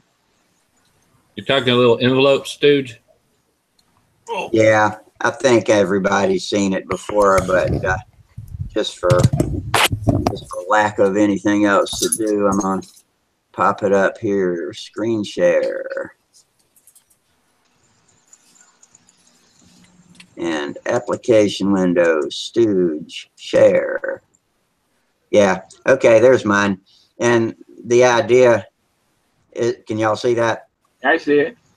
Yeah, the idea is to run that bungee cord along the trail edge, which I don't have in this picture, but you just adjust it to whatever plane. And then I usually lay the right now the brick is following the lead edge, and then I just laid a brick on top of the bungee cord to hold it steady. Plus it weights the table. You can't see it, but over on this left side, there's a stake skewer, a metal skewer with a guy wire attached to it, so I don't tip this thing over when I pull it out. But I got the rubber side in, and once it gets greasy, it works a lot better. Yeah, and you don't yank it out, you just ease it out. The only thing you have to be careful is when you're doing your elevator check, don't pull full down while it's in here with the table blocking it, or you'll bust something. Right. So don't, when you ease it out of the table, then you can give it some control. And I recommend not giving it full up when you launch either, because it'll stall. So it'll come out and come scary close to the ground and then take off flying, and it works really well. I've never had a problem with it. And the brick and the bungee cord, don't let it twist while you're walking away from it either. Yeah, mine does okay too. Of course, with my little Skyray, I have to add just a tiny bit of up, and not a whole lot, but a tiny bit up, just to get the nose up a little bit, and it helps it from diving to the ground so much. So yeah, it comes out. So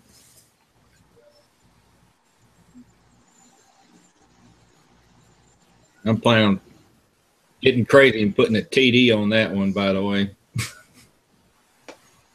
Black Widow fighter. TD on everything I can, a TD or I've got a couple of them. I've got 2 medallions, 049s. I'd like to do sometime. Absolutely great. I mean, in my opinion, those little medallions are probably the best beginner engine there is out there. The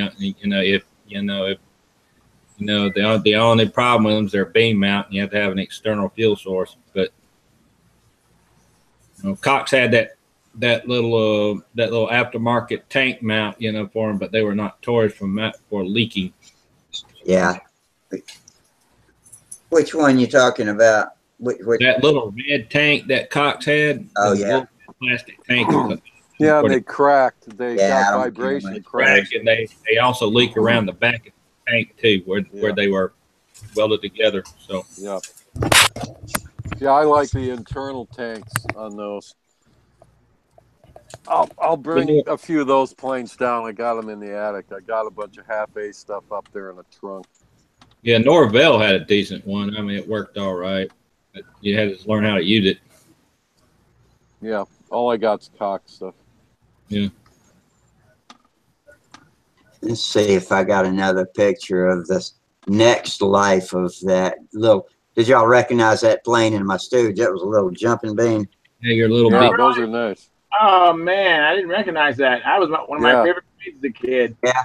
Well, I ended up using it for a test bed for different types of tanks. That was when I was still trying to make balloon bladders and stuff. And but it got so worn out one day, I finally pulled the bell crank all the way through the wing, broke every rib till it hit the tip. So I rebuilt that plane. Let's see if I can open this folder. How about the rebuild theme? The rehab. That was. Let's see. Boy, I got a shitload of pictures. I got to change a few things around so I can find it. Check view and make large icons. Yeah, okay. Now I can see what I'm looking at. I had a Norvell on it. Okay, open this up. But this was a badass little plane, boy. Okay, full screen. I'm about to. Okay, and this is my avatar on Cox Engine Forum. About to share it. Come on. So how long of wires do you use on the jumping bean? Like 50 footers, 52s? Now I put 45 on it. Oh, 45. Okay. Yeah. There we go. Too, so you got to be careful. So it had originally been a radial mount for a Cox, just to bolt on the face of it with a Black Widow. Nice. Yeah, That's the same plane. And same plane.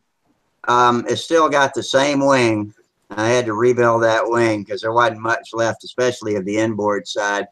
And I kept the distance from the flap hinge line, which it's just a static flap, but essentially the hinge line back to the hinge line of the elevator. And I kept the same square footage on the elevator, but added that static flap to the back of the wing, and gave it a little bit more lift. And then that Norvell 061 with a 5.5/3 master air screw.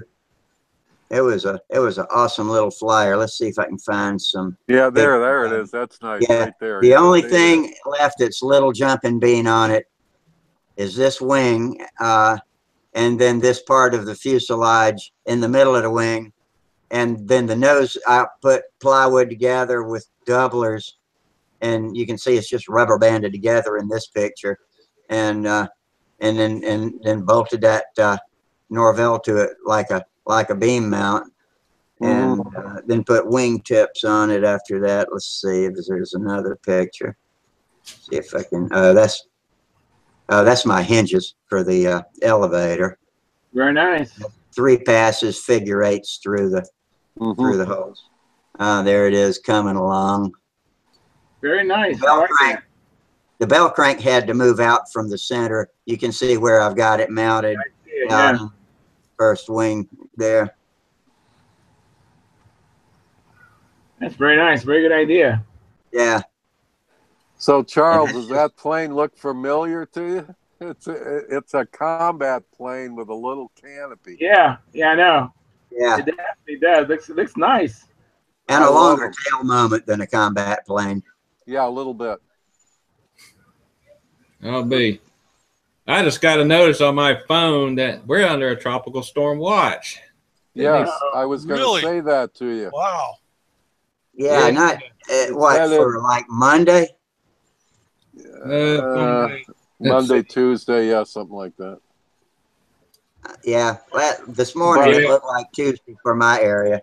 See, the bad news is once it gets into the Gulf, that's like gasoline to that thing.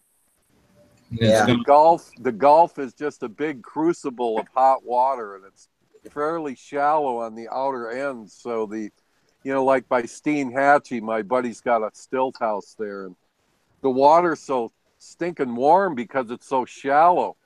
We go out in this boat to look for scallops. We're like 3 miles off the beach, and it's 1.5 feet deep. Really? Oh, that is shallow. Yeah. And that's where Creature from the Black Lagoon was filmed, all the underwater. Yeah, I remember you telling us about that one time. That was one of my favorites when I was a kid. It's my favorite. I had a toy Creature from the Black Lagoon, and it was scary. Yeah. That movie was in 3D when it first came out, and I was, I think I was 7. It was black and white, wasn't it? Yeah, it was black and white and 3D. And the lady who was a friend of my parents that literally taught me to read because I've got dyslexia. And back in the 50s, I didn't know what that was. You were just stupid or a lazy reader. At any rate, she taught me how to use our town's bus schedule. And that was dangerous because I got my buddies on there for moral support. We had a pocket full of change, and the lady said, "Oh, do you have school IDs?" We go, "Oh, yeah, you ride for free." Whoopee. I'm going to get it. Whoopee. So we went everywhere. But we went down to see the Creature from the Black Lagoon. And I was just a little Catholic kid. And we all fell in love with, Kay Adams, or what is her name? Julie Adams. Back a little bit, guys. I gotta do something. But what a good movie! What a good movie, man. So is that water crystal clear? That's only. Yeah, that's at the. See, there's over by Steinhatchee and Weeki Wachee Springs. Those are these artesian well-fed springs. and it's just magical to dive there.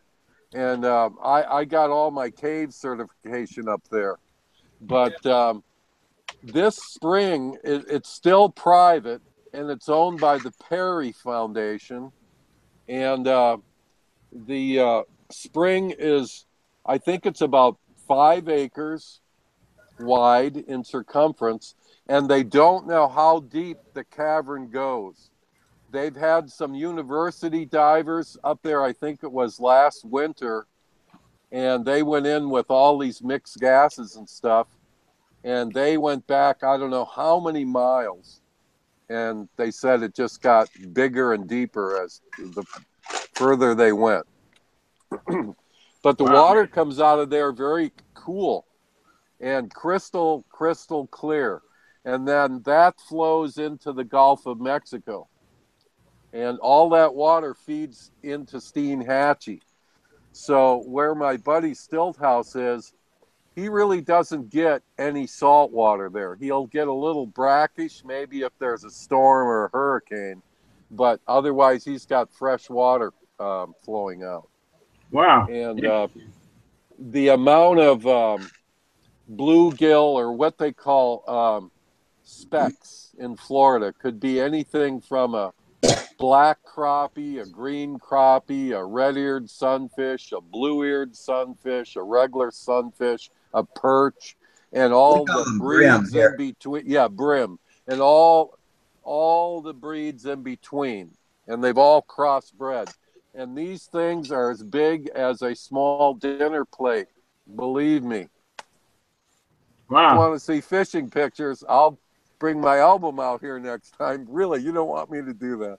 Yeah. Those bluegills and shell crackers, I can't imagine catching one the size of a dinner plate, because they put up a fight. Listen, when they're just 4 inches. People, I bring people down here from up north, and we used to, fish for pickerel, pike, and of course northern muskies and walleyes and lake perch and stuff, and then coho salmon in the later days. But we'll put them on some serious saltwater stuff. But I'll say, come on, let's go out to the lake, and they've got these charters. I mean, it doesn't even pay to drag a boat out there, because they've got these guys that'll take out you and your buddy on their Ranger bass boat, and it's just crazy fun. I remember one of my first trips out there, and I was on the bow of the boat on that little pedestal chair, which usually they take off when they're running out. And my friend says, "Watch for stumps." We were going so fast, my eyes were tearing. I couldn't see. Wow. I kept telling, slow down. Slow down. Wow. Those boats run at 75, 80 miles an hour, those bass boats. I mean. And that's cooking on the they water. Shit and get, believe me. But, got all the live wells and stuff, and you go out and catch some bass. And the bass, they're 4 pounds here, average. I mean, the record bass is out of Lake Okeechobee is like 21 pounds. But I'll say to this Jimmy who we go with, Jimmy, and he's a good guy, and I say, Jimmy, put us on some specks, put us on some bluegills, and he knows where the different species are hanging out. And I really like these red-eared sunfish that they call here a bluegill. I bring in a big stringer. I'll even throw back some of the crappies, and they're big, only because I like this one. I don't like the crappie for eating as much as I do the brim. Yeah. This is like a crossbreed. I'll get you a picture of it. In fact, that's how my boys and I got into painting our own baits, because the bass were going after these hybrids. It's almost like Mother Nature's trying to say, nope, you're not good for the environment. And they just would attack these little fish. Even if they're hungry, not hungry, the bass will attack them, kill them, and spit them out and go get another one. That's how bluefish do too. Correct. they'll do that in your bait when you're trolling for flounder. So we'll drag a trail, a 6-aught hook about 2 feet behind the bait, or about a foot behind the bait, just on a piece of monofill, and so they come to cut your bait in half, and you snag the blue. Yep. Yep. Wheelie man by his tail. I gotta fix some planes. I'll tell you, the all right, fishing with this weather we had come through here, like we had this tropical depression come through. In fact, that's what's out in Mexico. We were getting feeder bans from that thing over the weekend, and the fishing was real good. It was real good. I mean, all I did is fish from the bridge and along the jetty a little bit, and just got. Was it? Can't say I got bored of it, but it was raining on and off, and then I started getting actually chilly. That's what I was going to ask you, if you just had blue sky with feathers, hurricane feathers in it, or if it was actual. Yeah, it was raining and sun and raining and sun. And, Hey, the other day, I showed you guys my ME-109 slope glider, right? The PSS slope glider. Right. Yeah. I made a little splash at the top of the canopy just out of some glass and epoxy, and put a little piece of plywood up there. One of my friends, he has a young employee that's really into this drone racing. And my friend's been helping him with some of his equipment. And we went down to the beach when it was real blustery. He got me down on the beach, sitting in one of those little fold-up chair things. And he was actually kind of holding an umbrella, trying to keep his equipment dry, the goggles I was wearing. Okay, I had my radio control.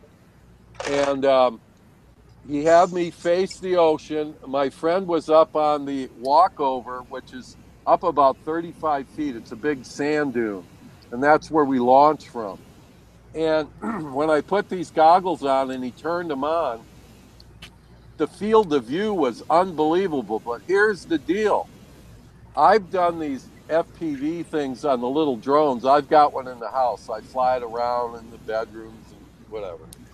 But when you turn your head with this one, the little camera turned on the airplane. Wherever my head went, the camera went. This brought it all different to me. So here's the deal. Now, Wally, you listening? Because I don't know whether there's a pilot in here. I'm flying along the beach. In fact, this was the most realistic flying I've had without actually being in the seat. In fact, I was getting so much lift coming over the trees and in front of the condos. When I was pushing the stick forward on my transmitter because of what I was seeing, I was going like this with my shoulders. And if you've ever flown an airplane, you tighten the belts because you don't want your seat coming off the seat when you do negative G's. You got to have your butt in the seat. You cannot be floating in the belts and having even if your feet are hooked into the cups on the rudders, you need your butt in the seat as best you can get it there. And how you do that is to push up with your shoulders to keep your butt squeezed in the seat because negative G's are trying to push you up. Yeah. Well, I was getting that sensation. Wow. In fact, my friend was screaming at me because I was like way down the beach, man. And then there was a group of pelicans just cooking, and they were up into the haze where we couldn't see them. But I could see them because I was up into the haze with them. It was unbelievable. I'm telling you, I've started a fund. I've got to get that. I don't think I'll be flying my glider ever again without doing it through this FPV headset.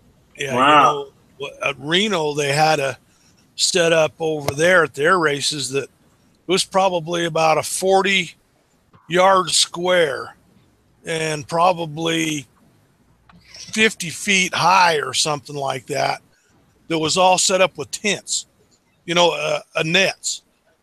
And then inside there, they had a course set up, and they had those they were having drone races in there going around this course. And these kids were walking around with these glasses. And that's what they were doing, is they were watching themselves fly through this course with those glasses on. Well, see, if you have them, fun as heck. See, if you go to a drone race. Good night to us. All righty. We'll see you, Good night, Tom. Come back Monday. Yeah, like if you go to a drone race, you want to bring your own goggles because you can tune in to whoever you want to see what they're seeing. You know what I mean? Oh. Yeah. Oh, yeah. But I've done that, and that's okay. I mean, this one thing my son got me, I think it was last Christmas. It was from Tower. It was maybe $100. It's a little drone, and it has the screen right on the transmitter, and it's color.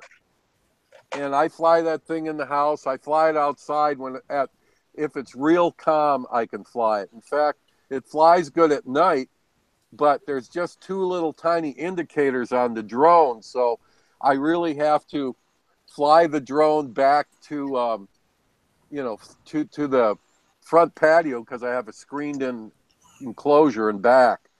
And, anyway, you can fly it at night, but you got to fly back to the light because you can't see the drone.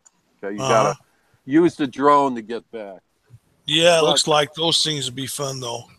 But this FPV now, down at the beach, they won't allow you to fly an electric airplane. And I think that's a good idea because, hey, these electric planes, these motors today, they're as good as 60s and whatever, Oh, yeah. But we're allowed to do gliders down there, and knock on wood, thank God we practiced safety and we haven't hit anybody. Yeah. But we haven't even come close. I mean, that's not an issue. But the other day, I guess it was Wednesday, when I was doing this, I was doing some half pipes, and I knew that I was going fast when I was going up and over past the condo roofs. And these are 32-story condos. Wow. Huh. And here's the deal. I look to my left, and I see people in their porches as I'm shooting by. And I did it twice, and this lady's trying to say to her husband, look over here. Look, but he doesn't see it. Anyway. That's funny. Listen, that sounds like just too much fun. That's something unbelievable. It's love unbelievable. To do. Hey, Rusty. Yeah. I found something. Now, the guy that's on here, Howard, is his last name Williams? Guy, is he from Texas? Howard. It might be Williams. Yeah, I can't remember for sure. I hadn't seen him in a week or so. But yeah, that sounds familiar though, Williams. Hey, he's Howard. He's in the Bright Shop. Yeah, he's in Texas. Yeah, check this out.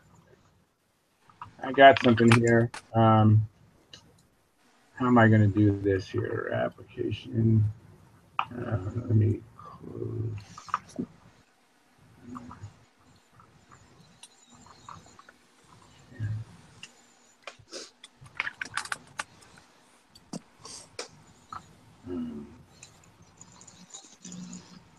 Can you guys see this? Yeah. You got in the lower left-hand corner? Lower left? No. Yeah. No. Hang on. Let's see. I'm locking in now. Hang on. I see a guy I see in the top right. Yeah. What are we looking for? Hang on. Let me open this thing up again. Oh, Stunt News 2017 in the lower left. Let me open this thing up. I thought I had it open. 1 second. Maybe this one here. If I can get this to show up. We're going to have to start merging into the exit lane pretty soon here. All right. Let me do this real quick. No rush, but we've gone like a little bit of chill time before I go to bed. Oh, here we go. Oh, yeah. Okay, so what are we looking at here? You see this guy here? Is that Howard? Powered Thunder. I think that is Howard. Yeah, this is the Stunt News. Honestly, Yeah, that's Howard. That's him. All right, yeah, I was just like, I was going through the Stunt News magazine, and I was like, isn't that Howard? Yeah. And so, like, for example, here, let me show you the cover of this magazine here. I wish I got this magazine. I'm gonna have to. Thunder Rex. That Thunder Rex airplane must be a scaled down T-Rex. It looks like a T-Rex, doesn't it? If he's only got a 32 powered Thunder. No. Maybe so, yeah. Yeah, that's got to be a scaled down. Yeah, Thunder Rex. Still a pretty good sized plane. Yeah. Well, he's got a 32 in it. So this is the magazine. Whoops, went too fast. This is Stunt News. And is that a monthly or bi-monthly? It's like every 2 months. Yeah, bi-monthly. Yeah. You get it with your prescription with Pampa. Yeah, I've never joined them, but I think I will because I want the magazine. This is the magazine. I enjoy it. Yeah, I'm going to be doing that after the first of the year. Now you can subscribe to just the electronic, and you get the color pictures. You do not get color pictures in the paper edition, do you? You're absolutely right. But I was going through it. I go, that guy looks familiar. And then every are we still sharing here? Let me see here. Yeah. So every let me go to your district. Did you see that page? They had the Pampa signature upside down. Yep. Yeah. So I was trying to get to South Carolina. Oh, that's Bob Hunt's plane. Yeah, that's Electrics, isn't it? Yeah. Yep. Hang on 1 second. Let me there was the too much. Recognize anybody? Hang on. Where is South Carolina? That's District 5 or 4. I can't ever remember. Let's see here. That's District. Somebody's battling my chipmunk. Yeah, we're 5 or 4 in South Carolina. You're looking for North Carolina, probably. Here we go, South Carolina. Oh yeah. Do you recognize this guy here? Is this your friend, Mike Walden? Yeah, that's Mike. Yeah. That's one of those. That's one of Brian Malin Stromovich's on the side, except somebody changed the canopy so it didn't have that chopped off look to it. Yeah, this is Bob Whitney's plane. But anyways, maybe not tonight, but sometime I can go through the magazine, highlight things that I find are interesting. Yeah. Yeah, he's got it. His flying buddy is Don Ogren, and they go knock down in 1 and 2 together. They do well. Don Ogren does well in profile every time. Both of them do. And this is Ron. Yeah, those articles look super, Charles. You can send them to me. Anything you see that you think's interesting, shoot it to me. Okay. But problem. I'll join. P51C. I'll definitely join. So anyways, I know we want to shut down, but maybe I can go through this sometime. Let me, fuselage routed out and then filled with angular braces. So let me stop sharing here. Bandit, are you still there or are you frozen? No, I'm right here. Okay, you're there. You're just sitting real still. So now we're back. Right on. But when I saw that Howard, I go, that guy looks familiar. Yeah, that'd be Howard. I wish he was on. I'm going to share a couple of pictures before we go to bed, though. Okay. Yeah, that'll be our closing ceremony. If I can find them, one of them is. You know, Wally, if you can get them all in one folder, then when you click the first one open, then you can just use the arrow to go over and, be looking at that screen instead of us. And then you can go straight from one to the next. Just showing, okay, your airplane. Yeah, that's the rudder. I kind of finished the rudder when we were on, so I apologize for sanding. I can't see the rudder very well. You got to move it over a little bit. There we go. Oh, that's cool. Yeah, we got 2 show and tells going on side by side. We got Terry with show and tell. No, that's okay. You can look at Terry's. No, I would just filling in while you were Oh, getting there you your go, pictures up. Wally, I see your T-Rex. Like my T-Rex is hanging up my wall. Yeah, that T-Rex there, my son bought it and told me to build it. So got a smoothie on the bottom. yeah, that's my youngest son's, and my oldest son's is up. In fact, my oldest son owns all three of them on top. Wow. Yeah, And nice Strega. Nice Strega. Yeah, that's his Strega. That's his what do you call it? That third one there. That Twister? Yeah, that's a Twister. Yeah, Twister. Then that's the next one's a wing to a radio controlled Douglas Dauntless. Yeah, Nobler ARF, I see that. That's my Nobler ARF they gave me for Christmas a couple years ago. Then the bottom one's my youngest son's. All right, that's very Nice, good. nice. Very nice collection. Now, I don't know what some of these are because they're on my screen and it's so small that I don't know what. I know it's kind of hard to manipulate. Yeah, a white screen now. You know, you can click view and large icons and it makes it easier to see. Or a preview window. Did that one come up? Yeah. Yeah, that's your workbench. That's my workbench in my plastic modeling room. Oh. Wow. Oh, how nice. That's one. That is one very separate. nice. You actually have a cloud modeling room? Yeah, that there is every corner is stuffed with models of some kind. You see, even down here on the floor, I've got egg planes going for crazy. Wow, it's amazing. I love it.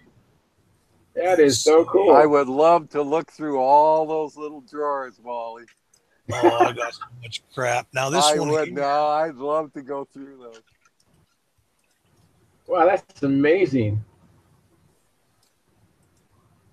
See, that's how you can tell somebody's been into modeling a little while. Yeah, yeah. Okay, this one here is my curios.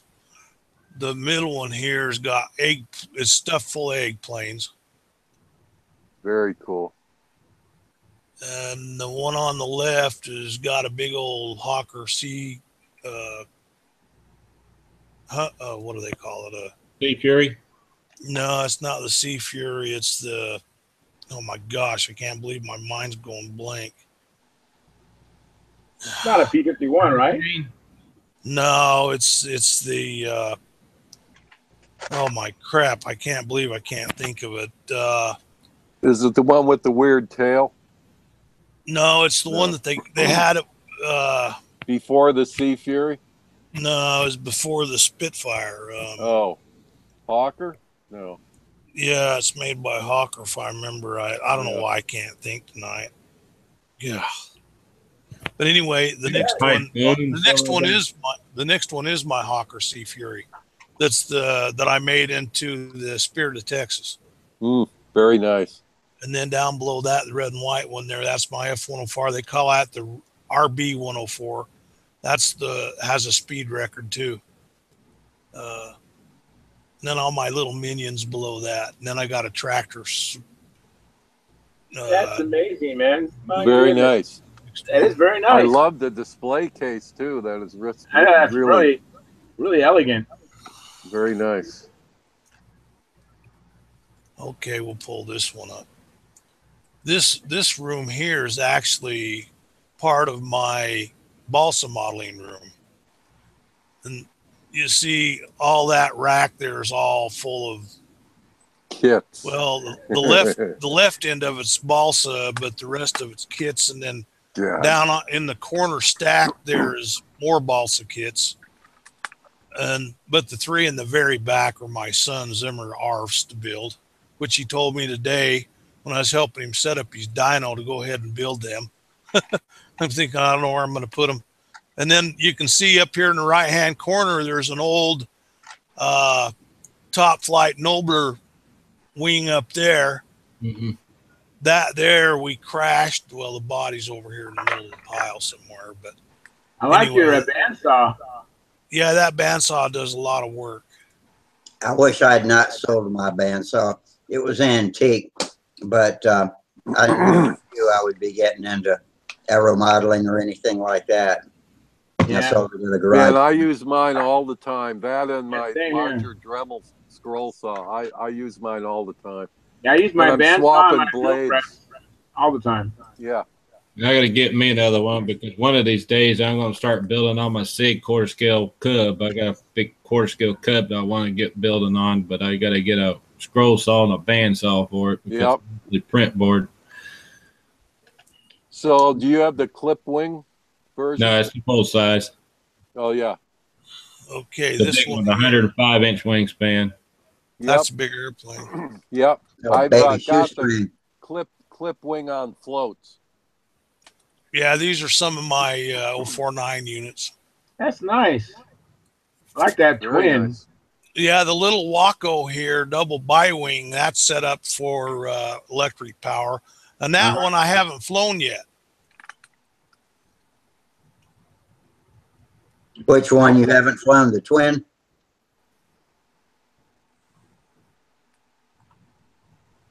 Where'd you go? I don't know. He dropped off. Where'd he go? I think he got clipped. Hey, check out those Sato gas engines for your Cub. Yeah, the FG.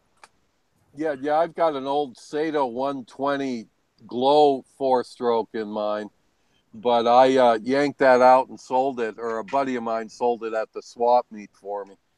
And I'm going to redo the whole engine compartment and do one of the twin cylinder opposed. Yeah, I've already got it for it. I got OS Gemini 160 for it, so. Yeah. Oh, that's a good motor. Yeah, I didn't see George leave. Me neither. You got your Mike and Ike's there, Rusty? Yeah, sure do. Oh, It's man, kind I of wish disgusting. you could throw me one. I wish I could too. There you go. I wish It bounced. now I look at it on when I go back and look at these on YouTube and I see myself chewing on candy and talking, it's kind of disgusting looking. So I try to not make any noise so my face doesn't show up while I'm doing it, but I'm not very successful at hiding it. Speaking of candy and all that, one of my biggest habits I used to, because I used to drag race, I had a habit of eating Oreos in the staging lanes. And I think I told you that one time, Rusty, when I ate too many Oreos because some idiot decided to split their engine in half and oiled the entire track. And they had to clean it up. So we're sitting there and I was waiting and waiting. And the longer I wait, the more Oreos I made. Yeah, I ate. And then finally made it to the tree. I found those Oreos caught up with me. And that was the best run I ever did in my life. I got a perfect light, made it out of there, won the race, and I didn't even stop. I got out, helmet on, went straight to the bathroom. Oh, shit. I love it. Yeah, Oreo powered. I didn't even take the damn helmet off. Oreo advanced. Oh, that's funny. Oreo powered. Haven't touched an Oreo since. So What happened, Wally? Yeah, when I was a Boy Scout, I was walking through. We had one of these big jamborees where lots of troops came together, and there was a guy with a chicken on a spit, basting it with honey, and I said, "You threw that honey?" Because he had set it down. He said, "Yeah." I said, "Can I have it?" Well, it was about 2/3 of a jar of honey, and I ate that whole jar of honey. Whoa! Walking around the campsite, you talk about being ill, man. I was sick to my stomach. High on top of it, and it was years. But I like honey again. Now I eat it on my peanut butter toast in the mornings. Yeah, I love honey too, but I kind of learned my lesson about that with the Oreos and everything. So anything sweet, I kind of tell a little bit. Too many pecans will send you running to barf too. Oh, hell yeah, I know that, right? Because we're in Georgia. We got plenty of pecans. You want any? Yeah. I got a premium pecan tree in my backyard. It drops 2.5-inch long paper shells. Wow. We got plenty of them around here. I mean, when Irma came through, ripping through my place and all that, I mean, pecan trees self-pruned to begin with. They do. They're completely raining What a mess. There was, I mean, there were pecan, there were people trying to burn those leaves and didn't realize when they're green, they tend to explode. Oh, yeah. Yeah, they kind of do. And they shoot out, they go flying by, and they were shooting across the road. And jeez, it was just a bomb zone. It looks like my dog. What kind of dog is that, Wally? That's my little 2-year-old yellow lab. She thinks she's the ruler of the roost, I'll tell you. Sweet. That's part of my workroom for my model airplane building stuff, for my balsa stuff. There's my crashed over here at the left, my crashed smoothie, but it's all fixed now. And I got my Yak 9 all cleaned up. I got to order me a tank for that. And then that one in the long table there, that's my Mustang. It's actually ready for paint, unless I want to finish the cockpit and put the canopy on it. So, now what kind of sander is that? What kind of what? That sander. What kind of sander is that to the left? Oh, that's a